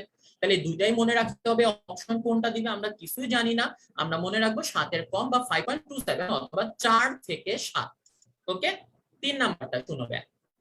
দুর্বল অ্যাসিড সবল ক্ষার, সবল ক্ষার তাহলে পিএইচ হবে 7-এর থেকে বেশি। 7-এর থেকে বেশি মানেই হচ্ছে 8.8 অথবা 8 থেকে 10। ওকে, লাস্টেরটা দুর্বল অ্যাসিড দুর্বল ক্ষার, দুইটাই মরা, ডানেও নেয় না বামেও নেয় না, ফলে পিএইচ এর কোনো পরিবর্তন হবে না। এই পড়াগুলো আমাকে বলো মুখস্থ করা লাগবে কি ভাইয়া? বুঝতে পারছি ব্যাপারটা? নির্দেশকের নাম ওইটাও মুখস্থ করার দরকার নাই, সবল খেয়াল রাখলেই হয়। যেখানে ডাবল সবল, সবল এসিড সবল ক্ষার, যে কোনো নির্দেশক ব্যবহার করা যাবে, সব নির্দেশক। যেখানে ডাবল মরা, দুর্বল এসিড দুর্বল ক্ষার, ওখানে কোনো নির্দেশক ব্যবহার করা যাবে না। যেখানে সবল এসিড দুর্বল ক্ষার, এসিড সবল, মনে রাখবা এসিডের সাথে সম্পর্ক হচ্ছে মিথাইলের। দুইটা মিথাইল আছে, কি কি methyl? Methyl orange, methyl red, দুইটা মিথাইল। আরেকটা শুনো ভাইয়া, দুর্বল এসিড সবল ক্ষার, সবল ক্ষার, ক্ষারের সাথে সম্পর্ক হচ্ছে ফ অথবা থ। ফতে ফেনফথেলিন, থতে থাইমল ব্লু। পড়া গেছে? পড়া সবার? গ্রাফ গুলা আসে না ভাইয়া, তুমি এতটুকু পড়া বুঝো। গ্রাফ গুলা জাস্ট দেখানো হচ্ছে। আমি তোমাকে বলে দেই, যখন দুই পাশে সবল তখন মাঝখান দিয়ে যাচ্ছে 7, যখন এসিড সবল তখন 7-এর কমের দিকে যাচ্ছে, যখন ক্ষার সবল তখন 7-এর বেশির দিকে যাচ্ছে। এই পড়াটাই গ্রাফ বা সব জায়গায় আছে। তাহলে যা বলছি এতটুকু করতে পারলেই মোর দেন এনাফ। তাহলে আমি কিছু এমসিকিউ কোশ্চেন করি, তোমরা আমাকে উত্তর দিবা। ওকে, বলো সবল এসিড এবং দুর্বল ক্ষারের প্রশমন বিক্রিয়াতে কোন নির্দেশক ব্যবহার করা হয়? Option A phenolphthalein, option B thymol blue, option C methyl orange, option D litmus. C, বল। দুর্বল এসিড দুর্বল ক্ষারের প্রশমন বিক্রিয়ায় কোন নির্দেশক ব্যবহার করা হবে? নাই, কোনটাই না। বলো, সবল এসিড সবল ক্ষারের প্রশমন বিক্রিয়াতে পিএইচ কত হবে? 7। বাস, এখান থেকে মূলত এমসিকিউ আসবে তোমাদের এইচএসসির রিটেনের যে কোশ্চেন, সেগুলো এখান থেকে আসার সম্ভাবনা একটু কম। এই জায়গাটা মূলত এমসিকিউ এর জন্য বেশি ইম্পর্টেন্ট। আমরা পরে পড়াতে যাব। তাহলে এসিড ক্ষার আমাদের বোঝা শেষ এবং আশা করি এই পড়াটা তোমাদের মুখস্থ হয়ে গেছে। ম্যাথ গুলো আমরা পরে করতেছি, এটা আগেই বলছি। 3.9 জারণ বিজারণ বিক্রিয়া। জারণ এবং বিজারণ কাকে বলে? এই সংজ্ঞা দিয়ে কোশ্চেন আসতে পারে। জারণ কাকে বলে, বিজারণ কাকে বলে? জারণ বিজারণের সংজ্ঞা তোমরা সবাই পারো, উত্তর দাও। জারণ মানে ছাড়ন, রাইট? এটা মনে রাখলেই হবে, জারণ মানে ছাড়ন। ঠিক আছে, তাহলে বলো তবে ছাড়ন মানে কি? ইলেকট্রন গ্রহণ করা নাকি ইলেকট্রন ত্যাগ করা? ছাড়ন মানে কি? ত্যাগ করা। তাহলে এমসিকিউ কোশ্চেন উত্তর দাও। যে বিক্রিয়ায় কোনো রাসায়নিক সত্তা ইলেকট্রন ত্যাগ করে তাকে কি বিক্রিয়া বলে? যে বিক্রিয়ায় কোনো রাসায়নিক সত্তা ইলেকট্রন ত্যাগ করে তাকে কি বিক্রিয়া বলে? জারণ বিক্রিয়া। তাহলে যে বিক্রিয়ায় কোনো রাসায়নিক সত্তা ইলেকট্রন গ্রহণ করে তাকে কি বিক্রিয়া বলবো? বিজারণ বিক্রিয়া। ইজি কথা, জারণ মানে ছাড়ন। আরেকটা প্যাচ লাগে আমাদের, যেটা এটা হচ্ছে জারক আর বিজারকের সংজ্ঞাতে। জারক কাকে বলে আর বিজারক কাকে বলে? প্যাচ লাগাবা না, ছোট্ট করে শুনে রাখো আমার কথা। জারক, জারক হচ্ছে সে অন্য কারো জারণ ঘটায় কিন্তু নিজে বিজারিত হয়। তাহলে যেই নাম সেটা ঘটায়, এটা মনে রাখলেই হবে, যেই নাম সেটা ঘটায়। তাহলে বলো তো বিজারক কি ঘটায়? বিজারক কি ঘটায়? সে অন্য কারো বিজারণ ঘটায় কিন্তু নিজে জারিত হয়। এই কথাগুলা সহজ করে মনে রাখার দুইটা টেকনিক আমি বলে দেই। একটা হচ্ছে জারণ মানে ছাড়ন, এই কথাটা মনে রাখবো। জারণ মানে ছাড়ন, এটা দিয়ে আমরা জারণ বিজারণের সংজ্ঞা পারবো। আর জারক বিজারক এই সংজ্ঞা পারতে হলে আমাদের যেটা পারতে হবে, যেই নাম সেটা ঘটায়, এই কথাটা মনে রাখবো। জারক বিজারক যেই নাম সেটা ঘটায়। জারক জারণ ঘটায় কিন্তু সে নিজে বিজারিত হয়। তাহলে বিজারক কি ঘটায়? বিজারণ ঘটায় কিন্তু সে নিজে জারিত হয়। এতটুকু মনে রাখলেই হবে। ঠিক আছে। জারণ সংখ্যা আশা করি এটা সবাই পারো। ইলেকট্রন গ্রহণ বা ত্যাগের ফলে যে প্লাস বা মাইনাস চার্জ হয় সেই সংখ্যাটাকে বলা হয় জারণ সংখ্যা, তাই না? বলো সোডিয়ামের জারণ সংখ্যার মান কত? সোডিয়ামের জারণ সংখ্যার মান +1, শুধু 1 বললে হবে না তো ভাইয়া। ক্লোরিনের জারণ সংখ্যার মান কত? ক্লোরিন -1। অক্সিজেনের জারণ সংখ্যার মান কত? অক্সিজেন -2। তাহলে এবার জারণ সংখ্যার ব্যাপারগুলো আশা করি সবাই পারি। জারণ সংখ্যার কিছু অঙ্ক আছে, সেই অঙ্কগুলা কি করে দিতে হবে? আমি একটু বলে দিই, নেক্সট দিন আসবে তারপরে বলে দিই। H2SO4 এখানে সালফারের জারণ সংখ্যা কত? পারো না তোমরা যোগ বিয়োগ করে বের করতে? H2SO4 হাইড্রোজেন হচ্ছে +1, তাহলে দুইটার জন্য +2 হবে। অক্সিজেন -2, চারটার জন্য -8 হবে। তাহলে সালফারকে ব্যালেন্স করতে হলে এখানে হইতে হবে +6। এই যোগ বিয়োগের অঙ্ক আশা করি তোমরা পারো। তারপরে আমি নেক্সট দিন আবার ম্যাথ যখন করাবো তখন দেখাবো। তাহলে জারণ সংখ্যার মানগুলা আশা করি আমরা পারি। আমরা পরে পড়াতে চাইবে জারণ সংখ্যা এগুলা পারি। ইম্পর্টেন্ট পড়া হচ্ছে জারক বিজারকের উদাহরণ। এই যে দেখো জারক, এই যে কিছু উদাহরণ দেখা যাচ্ছে, গ্যাসীয়, তরল, কঠিন জারক। আবার বিজারকের উদাহরণ দেখা যাচ্ছে। তাহলে এখান থেকে কোশ্চেন আসবে নিচের কোনটি জারক অথবা নিচের কোনটি বিজারক। এই উদাহরণগুলা একটু পরে একটা বক্সের ভিতর আবার আসবে, তাহলে আমরা সরাসরি ওই বক্সটা পড়ে ফেলি। ঠিক আছে। এখানে জারক বিজারক বা জারণ সংখ্যা বের করার অঙ্কগুলা দেখানো হচ্ছে। এই অঙ্কগুলা তোমরা পারবে যোগ বিয়োগ করে বের করতে। এটা একটু দেখে নাও ভাইয়া। জারণ সংখ্যা নির্ণয় কয়েকটা ব্যতিক্রম। কয়টা ব্যতিক্রম আছে আমাদের বইয়ে? 5টা। এই যে H2SO5 আমরা নরমাল যোগ বিয়োগ করে যদি বের করি, এখানে সালফারের জারণ সংখ্যা হয় +8। কিন্তু ল্যাবরেটরিতে গবেষণা করে দেখা গেছে এই ক্ষেত্রে সালফারের জারণ সংখ্যা +8 হয় না, এটা সর্বোচ্চ +6 পর্যন্ত হয়। তাইলে পরীক্ষায় যদি কোশ্চেন আসে H2SO5 এ সালফারের প্রকৃত জারণ সংখ্যা কত, এটা খেয়াল করতে হবে। প্রকৃত, তাইলে তোমার কাছে ওই অ্যাকচুয়াল মানটা, ব্যতিক্রমী মানটা জানতে চাচ্ছে +6। কিন্তু যদি বলা হতো H2SO5 এ সালফারের জারণ সংখ্যা কত, তখন যোগ বিয়োগ করে যেটা আসতো সেটার উত্তর দিয়ে দিবা +8। তাহলে 5টা আছে ব্যতিক্রম, যাদের কোশ্চেন আসবে এরকম প্রকৃত জারণ সংখ্যা কত। তাহলে এই 5টা ব্যতিক্রমী মানগুলা তোমাকে মুখস্থ করতে হবে। এখানে হেডলাইনে বলা আছে জারণ সংখ্যা নির্ণয়ে কয়েকটা ব্যতিক্রম। এই 5টা ব্যতিক্রম তোমরা মুখস্থ করবা। তাহলে আমি আবার বলি ভাইয়া, যখন ব্যতিক্রমী মানটা চাবে তখন সেখানে তোমাকে বলে দিবে প্রকৃত জারণ সংখ্যাটা কত। ঠিক আছে। প্রকৃত কথাটা থাকলে এই মুখস্থ মানটা দিবা।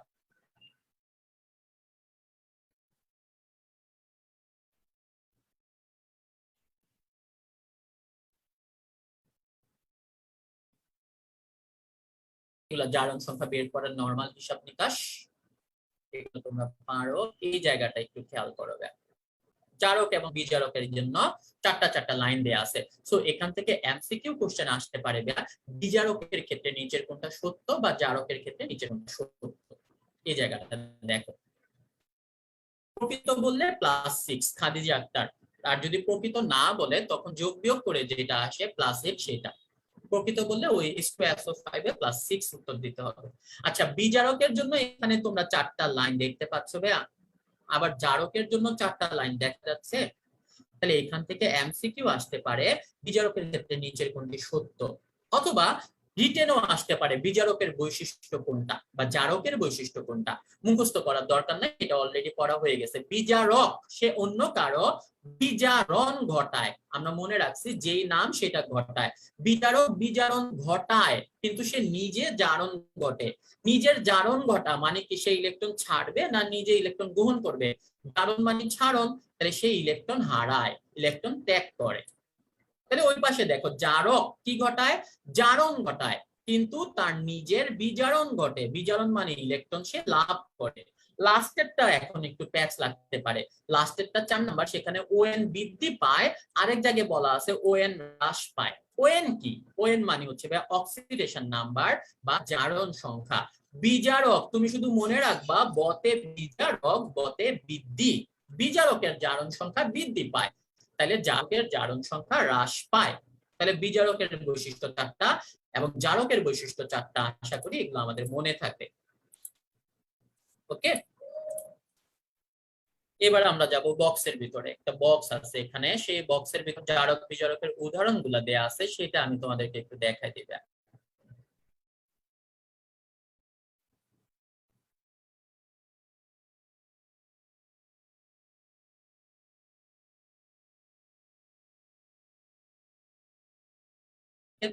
ছয়টা জারক পদার্থের উদাহরণ দেখা যাচ্ছে। তাহলে কোশ্চেন আসবে নিচের কোনটি জারক অথবা নিচের কোনটি জারক নয়। সেকেন্ড কলাম জারণ সংখ্যা, মুখস্থ করবো না, জারণ সংখ্যা আমরা হিসাব করে বের করব।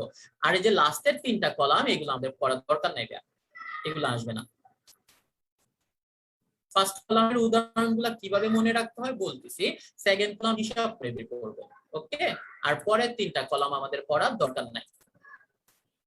আবার খেয়াল করো বিজারক, সেখানে বিজারকের উদাহরণ আছে 8টা, জারণ সংখ্যা আমরা বের করব, আর পরের 3টা কলাম আমরা পড়বো না।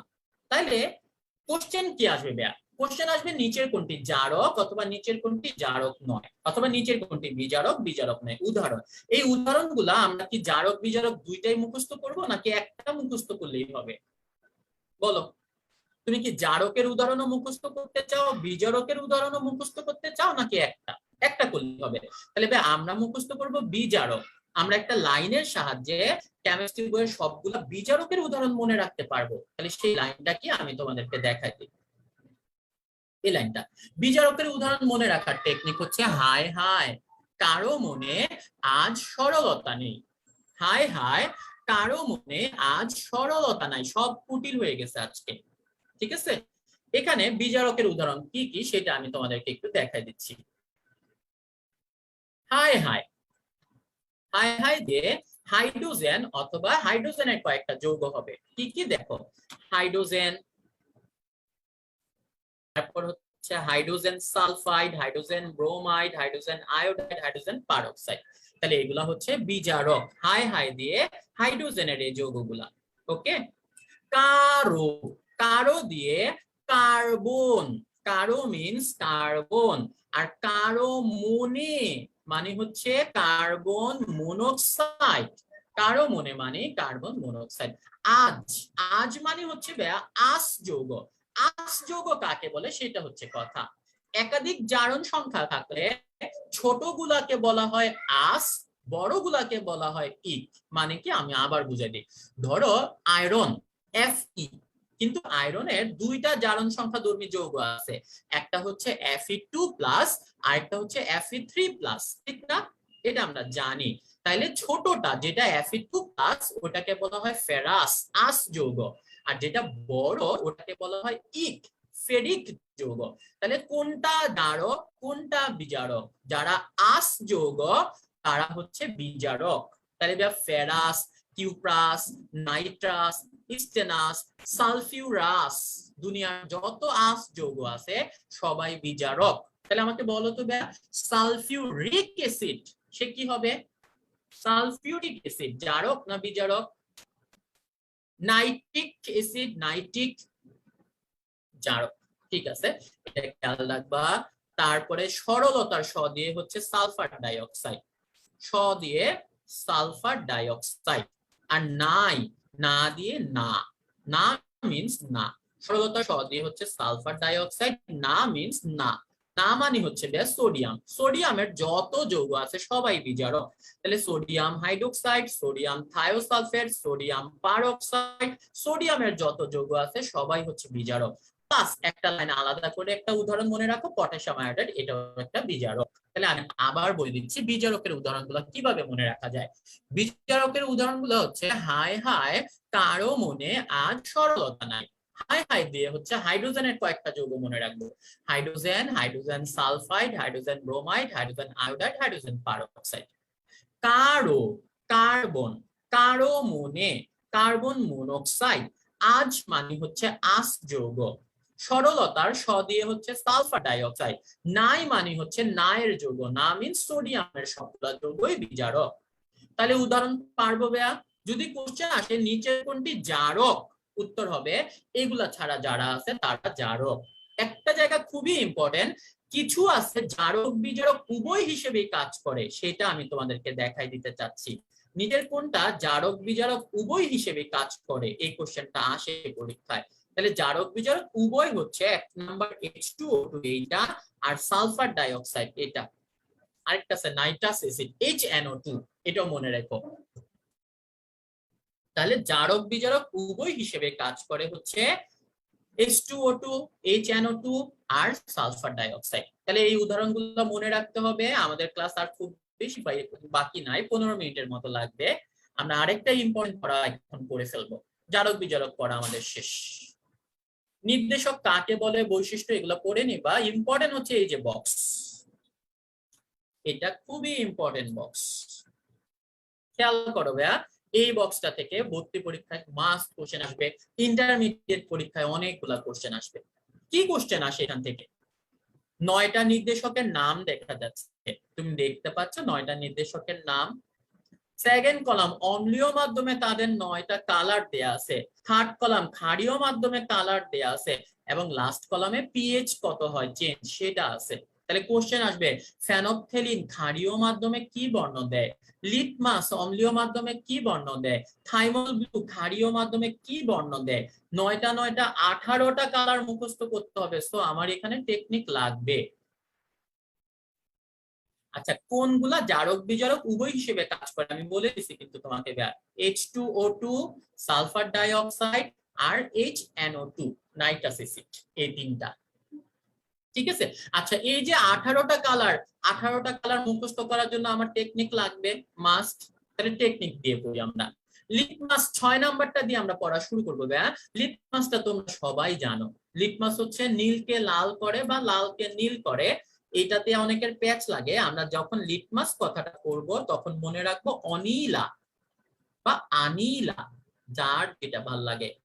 অনীলা মানে হচ্ছে অম্ল নীলকে লাল করে, অম্ল নীলকে লাল করে।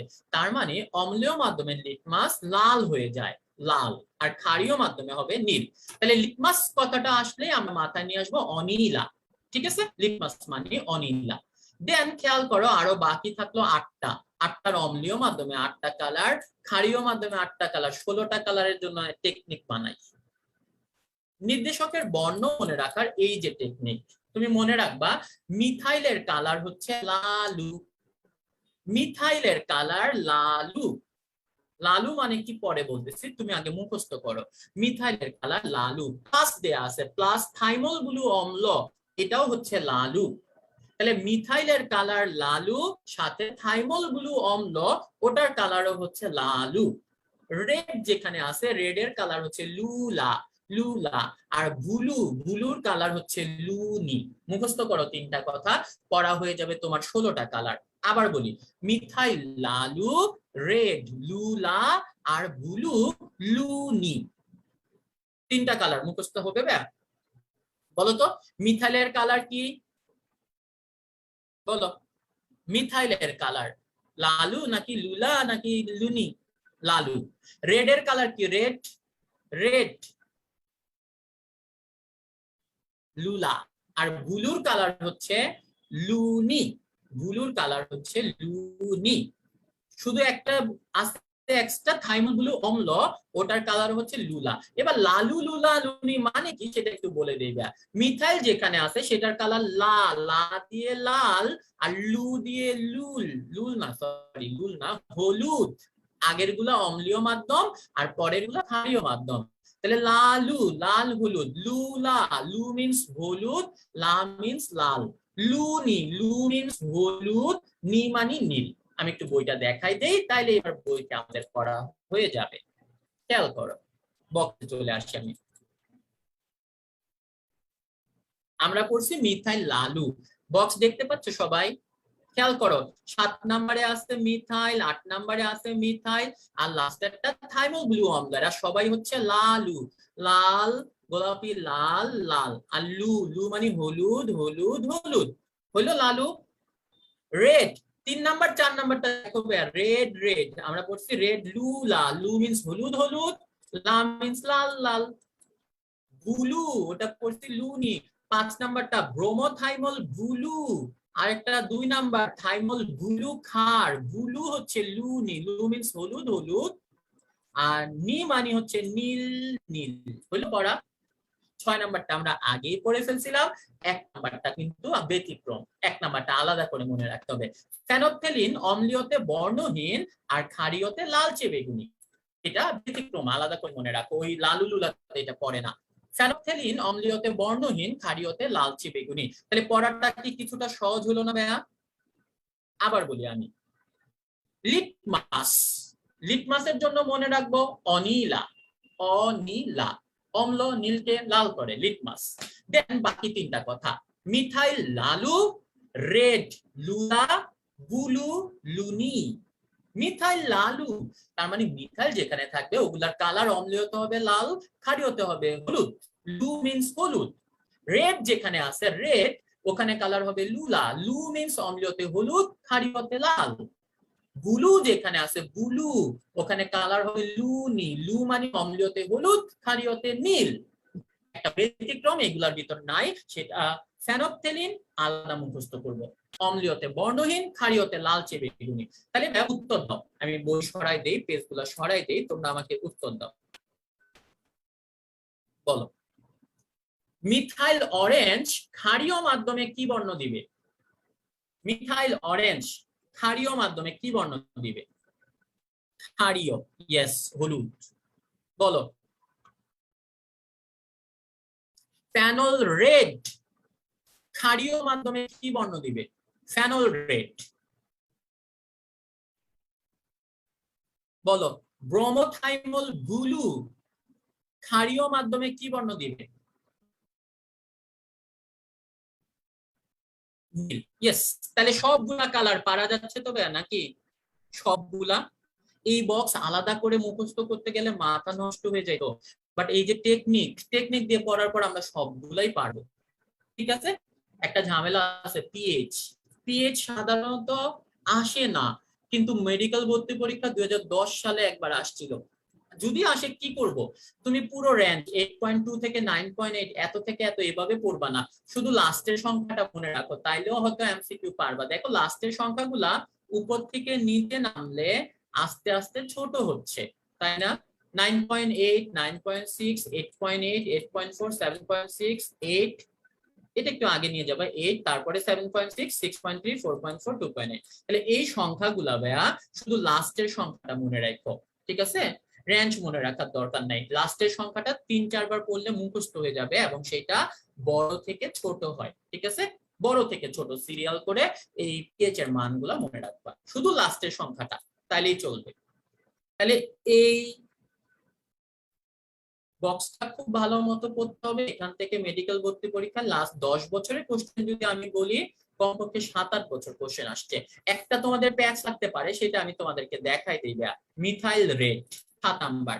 অনেকের মনে হবে পরীক্ষার হলে এখানে তো মিথাইলও আছে, এখানে তো রেডও আছে, দুইটাই আছে, তাহলে কি এটা লালু নাকি এটা লুলা? আগে মিথাইল, সো এটার কালার লালু হবে। কেউ যদি পরে রেড দেখে এটা লুলা দাও, তুমি নিজে লুলা হয়ে যাবে, এটা খেয়াল রেখো। এটা মিথাইল রেড, কিন্তু আগে মিথাইল আছে, সো এটার কালার লালু দেখে দিতে হবে। আর 1 নাম্বারটা আলাদা করে মুখস্থ করবো, ওখানে কোনো টেকনিক নাই, ফেনফথেলিনটা আলাদা করে মুখস্থ। নির্দেশক পড়া শেষ আমাদের।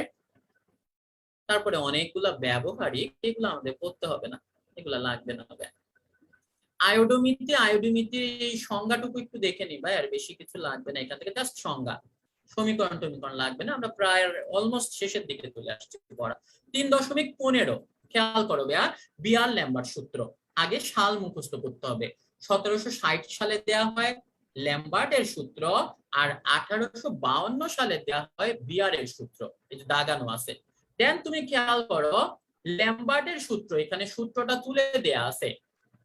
এমসিকিউতে এই সূত্রটা তুলে দিয়ে তোমাকে বলতে পারে এটা কার সূত্র, আবার বিয়ারের সূত্র তুলে দিয়ে বলতে পারে এটা কার সূত্র। তুমি খেয়াল করো, একই সূত্র দুই জায়গায়।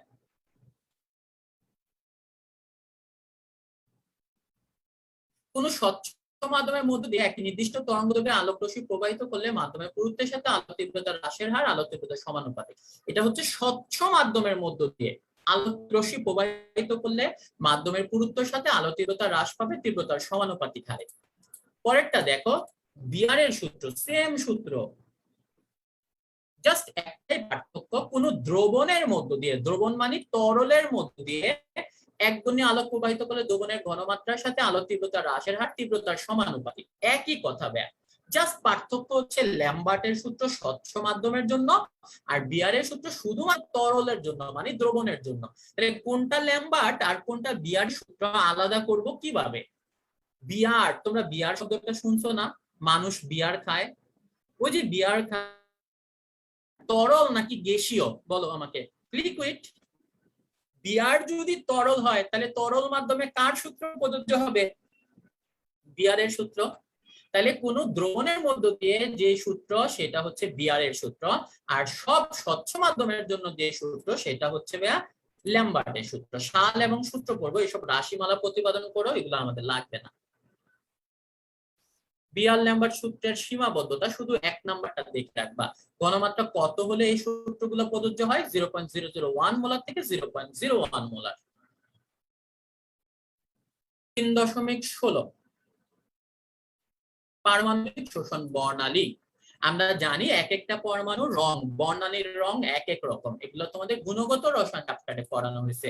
সোডিয়ামের বর্ণালীর রং সোনালী হলুদ, পটাশিয়াম বেগুনি, ক্যালসিয়াম ইটের মতো লাল, এগুলো ওই চ্যাপ্টারে আছে। তাহলে বর্ণালীর সাহায্যে আমরা পরমাণু শনাক্ত করতে পারবো। এই পর্যন্ত কতটা মৌল শনাক্ত করা হয়েছে? 60টার বেশি মৌলের বর্ণালী শনাক্ত করা হয়েছে। দেখো তো বর্ণালী কোথায় কোথায় ব্যবহার করা হয়? ফার্মাকোলজি, বায়োফিজিক্স আর টক্সিকোলজি। তাহলে নিচের কোনটিতে বর্ণালীর ব্যবহার নাই? উত্তর দাও। Pharmacology, toxicology, psychology, biophysics. নিচের কোনটাতে বর্ণালীর ব্যবহার নাই? সাইকোলজিতে ব্যবহার নাই। বর্ণালী কিভাবে গঠিত হয় চিত্র সহ আলোচনা করো, এগুলো আমাদের পড়ার কোনো দরকার নাই, কোনো দরকার নেই। ঠিক আছে, এখানে যে ছবি প্র্যাকটিক্যাল এগুলো আসবে না, রিটেনও আসবে না, ইন্টারমিডিয়েট কোথাও আসবে না।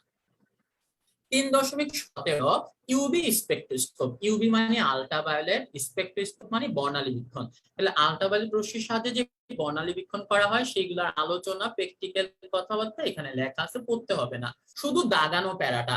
ইউভি স্পেকট্রোস্কোপের ব্যবহার নয় কোনটা? জাস্ট 5টা লাইন মুখস্থ করবা, তাইলেই হবে। এই ছবিগুলো দরকার নাই, কিছু সংখ্যা আছে, সংখ্যাগুলো একটু দেখে রেখো, এমসিকিউতে আসতে পারে, দাগানো আছে। 3.18 এইচপিএলসি মানে কি? এইচপিএলসি মানে হাই পারফরম্যান্স লিকুইড ক্রোমাটোগ্রাফি। এখানে কিছু সংখ্যা দেখা যায় 1, 2, 3 নাম্বার পয়েন্টে, জাস্ট এই সংখ্যাগুলো বা মাইক্রোমিটার সাইজগুলো মুখস্থ করবা, এগুলার বর্ণনা পড়ার দরকার নাই। লাস্টেরটা হচ্ছে 3.19 গ্যাস ক্রোমাটোগ্রাফি। গ্যাস ক্রোমাটোগ্রাফিতে কোন গ্যাস ব্যবহার করা হয়? হিলিয়াম অথবা নাইট্রোজেন গ্যাস ব্যবহার করা হয়, এটা পড়লেই চলবে। এগুলা কিভাবে কাজ করে চিত্র সহ আলোচনা করো, এগুলা থেকে কোনো কোশ্চেন কোনো পরীক্ষাতে তোমাদের আসবে না, তো এগুলো আমাদের আর না পড়লেও চলবে। আজকের চ্যাপ্টারের পড়াগুলো এতটুকু পর্যন্তই। আসল কথাটা এখন বলে দিই। আসল কথা হচ্ছে এত এত পড়ার ভিতর ইম্পর্টেন্ট 4টা টপিকস আছে, সেই 4টা টপিকস তোমরা ভালো মতো পড়বা। সেই 4টা টপিকস কি কি সেটা আমি বলতেছি। প্রাইমারি স্ট্যান্ডার্ড, সেকেন্ডারি স্ট্যান্ডার্ড, এই পড়াটা পাইছো? এই পড়াটা খুব ইম্পর্টেন্ট, এটা ভালো মতো পড়বা। প্রাইমারি স্ট্যান্ডার্ড পত্রের বৈশিষ্ট্য নয় কোনটা, সেকেন্ডারি স্ট্যান্ডার্ড পত্রের বৈশিষ্ট্য কোনটা, অথবা উদাহরণগুলা, এটা খুব ইম্পর্টেন্ট। দেন জারক বিজারক জারণ সংখ্যা, জারক বিজারকের উদাহরণ করছি না ভাইয়া, এই জারক বিজারক পড়াটা ভালো মতো করবা। দেন 3 নাম্বার পড়াটা হচ্ছে এসিড ক্ষার, ওই 4 শ্রেণী সবল দুর্বল, দুর্বল সবল, এই পড়াটা 3 নাম্বার পড়া। আর সবচেয়ে বেশি ইম্পর্টেন্ট তোমাদের যেটা এমসিকিউ এর জন্য, ওই যে বক্সটা, নির্দেশকের বক্স, এটা হচ্ছে অ্যাটম বোমা, এখান থেকে কোশ্চেন অনেক বেশি আসে। নির্দেশকের বক্সটা থেকে খুব ভালো মতো পড়ে ফেলতে হবে। লালুলুলার যে বক্স আছে এটা খুব ভালো মতো করবা। থিওরি থেকে কোশ্চেন আসবে, যে একটা এক্সাম্পল দিলে ভালো হতো। থিওরি কোশ্চেন যেমন ওই যে K2CR2O7, এটা কি প্রাইমারি স্ট্যান্ডার্ড পদার্থ না সেকেন্ডারি, এটার বৈশিষ্ট্যগুলো লেখো, এরকম কোশ্চেন আসবে। বুঝতে পারছো? অথবা জারক কাকে বলে, নিচের কোনটা জারক, এরকম জারক বিজারকের কোশ্চেন আসতে পারে। ওকে, আচ্ছা, এই পড়াগুলো আজকে অনেক বেশি পড়াইছি, বাট আজকের পড়াটা মূল পড়া না ভাইয়া, আমি আবারও বলে দিতেছি। আজকের চ্যাপ্টার থেকে মেইনলি আমরা ম্যাথ করব, মেইনলি ম্যাথ, সেটা পরের ক্লাসে লাগবে। এবং পড়ার ভিতর থেকে, থিওরির ভিতর থেকে মেইনলি আমাদের ওই 4টা টপিকস লাগবে। নরমালিটিটা আবার বলবো, ঠিক আছে? নরমালিটি মানে হচ্ছে ভাইয়া গ্রাম তুল্য ভর পার লিটার, ওটাকে বলা হয় নরমাল। গ্রাম তুল্য ভর মানে হচ্ছে এসিড অথবা ক্ষারের আণবিক ভরকে তাদের অম্লত্ব বা ক্ষারত্ব দিয়ে ভাগ করে যেটা পাওয়া যায় সেটা। ওকে, যেমন H2SO4, এর আণবিক ভর 98, অম্লত্ব হচ্ছে 2, 98 ভাগ 2, 49 গ্রাম পার লিটার হচ্ছে নরমাল দ্রবণ বা নরমালিটি। লোন এ পদ্ধতিটা কি ভাইয়া নেক্সট দিন পড়াবেন? বুঝি না ভাইয়া, লোন মানে লোন পদ্ধতিটা কি ভাইয়া নেক্সট দিন? তোমার কোশ্চেনটা বুঝতেছি না ভাইয়া। ভাইয়া নন বন্ডিং আর বন্ডিং অরবিটাল এগুলো লাগবে না, এগুলো আসে না ভাইয়া, এগুলো নাইও, ঠিক আছে? প্র্যাকটিক্যাল গুলা যা বইয়ে আছে ওগুলা থেকে কি কোশ্চেন আসে মেডিকেল বা এইচএস? না, প্র্যাকটিক্যাল থেকে কোনো কোশ্চেন আসে না, ঠিক আছে? আর কারো কোনো কোশ্চেন কি আছে ভাইয়া? যারা ফেসবুকে ক্লাস করছো, তোমাদের কারো কোনো কোশ্চেন যদি থাকে আমাকে করতে পারো। রেডক্স এর আয়ন ইলেকট্রন পদ্ধতি সমতাকরণ, সমতাকরণ বিশাল ঝামেলা, এটা সমীকরণ ধরে ধরে বুঝতে হবে ভাইয়া, ঠিক আছে? সমীকরণ রিলেটেড কোশ্চেন সাধারণত তোমাদের ইন্টারমিডিয়েটে আসলেও আসতে পারে, বাট মেডিকেল ভর্তি পরীক্ষা আসে না, ঠিক আছে? 4টা টপিক সিলেবাসে, তাহলে শুধু এগুলো পড়লে বলে এইচএসসি এর জন্য বলবেন প্লিজ? এইচএসসি এর জন্য এইগুলো পড়লে তোমাদের সিলেবাসে যা আছে সেটা দিয়ে তোমাদের এইচএসসি কভার হবে ভাইয়া, বাট ভর্তি পরীক্ষা কিন্তু কভার হবে না। আচ্ছা, মাইকে কেউ কোনো কোশ্চেন করতে চাইলে করতে পারো। আসসালামু আলাইকুম ভাইয়া। ওয়ালাইকুম আসসালাম। ভাইয়া ওই যে লাস্টের দিকে যে পারমাণবিক শোষণ বর্ণালী আর হচ্ছে ক্রোমাটোগ্রাফি, এগুলো গ্যাস ক্রোমাটোগ্রাফি, এগুলো বর্ণনা করতে হবে এর জন্য? না না, এগুলো বর্ণনা করতে হবে না ভাইয়া, এগুলো থেকে কোনো কোশ্চেন কোথাও কোন পরীক্ষা আসবে না, ঠিক আছে? জি ভাইয়া। ওকে, এইচএসসি শর্ট সিলেবাসে ট্রাইটেশন টপিকস ব্যবহারিকে বলা আছে, তাহলে কি সিকিউ এমসিকিউ এর জন্য ট্রাইটেশন টপিকস লাগবে না? লাগতে পারে। ট্রাইটেশন থেকে যেটা আসতে পারে ভাইয়া, ট্রাইটেশনের বেসিক কথাগুলো, বাট ওই বর্ণনামূলক কথাগুলো লাগবে না, বেসিক কথাটুকু একটু জাস্ট রিডিং করে নিবা তাইলে হবে। আর কোনো কোশ্চেন যদি কারো থাকে? কালকে সিকিউ এক্সামে কি কোনো ম্যাথ থাকবে? না, ম্যাথ তো আমি পড়াই নাই তোমাদের। ম্যাথ থাকতে পারে, ওই যে ডেসিমাল কেএমএন/এ কত গ্রাম এগুলো থাকে, এগুলো তোমরা পারবা, বাট বড় ম্যাথ আমি যেগুলো আজকে ক্লাসে পড়াই নাই সেগুলো থাকবে না। আমি লাস্ট আবার বলে দিই, এই চ্যাপ্টার থেকে 4টা পড়া খুব ভালো মতো করবা, সেটা পারলেই হবে। প্রাইমারি স্ট্যান্ডার্ড, সেকেন্ডারি স্ট্যান্ডার্ড ওই পড়াটা, জারক বিজারক জারণ সংখ্যা ওই পড়াটা, ক্ষার প্রশমন বিক্রিয়া প্রশমন বিন্দু সেটা, আর হচ্ছে নির্দেশকের বক্স, এই 4টা পড়া থেকে তোমাদের রিটেনের কোশ্চেন, এমসিকিউ কোশ্চেন এগুলা কভার হয়ে যাবে। ম্যাথ কিভাবে কি করব আমরা পরের ক্লাসে দেখব। ওকে, আর কোনো কোশ্চেন কি আছে ভাইয়া? ম্যাথের ক্লাসে কি ইকুয়েশন গুলো শেখানো হবে? না, কিছু ইকুয়েশন লাগতে পারে ছোট ছোট সেগুলা, বাট বড় বড় ইকুয়েশন, বড় বড় ম্যাথ আমরা সাধারণত করব না। মেইনলি তোমাদেরকে ওই দিন এমসিকিউ এর জন্য ম্যাথ গুলা করানো হবে ভাইয়া, ঠিক আছে? ভাইয়া আমাদের তো সিলেবাসে 4টা টপিক আছে, এটা পড়লে কি এইচএসসি কভার হয়ে যাবে? এইচএসসি কভার হবে, এইচএসসি সিলেবাসের বাইরে থেকে আর দিবে না, কিন্তু অ্যাডমিশন টেস্ট কভার হবে না। আচ্ছা ভাইয়া, মানে ওই 4টা টপিক রিটেনের জন্য পড়লেই তো হয়ে যাবে না? রিটেনের জন্য ওই 4টা টপিকস পড়লেই হবে। থ্যাংক ইউ ভাইয়া। ওকে, আশা করি আর কারো কোনো কোশ্চেন নাই। তাহলে আজকের মতো ক্লাস শেষ করি, আবার অন্য কোনো ক্লাসে তোমাদের সাথে দেখা হবে।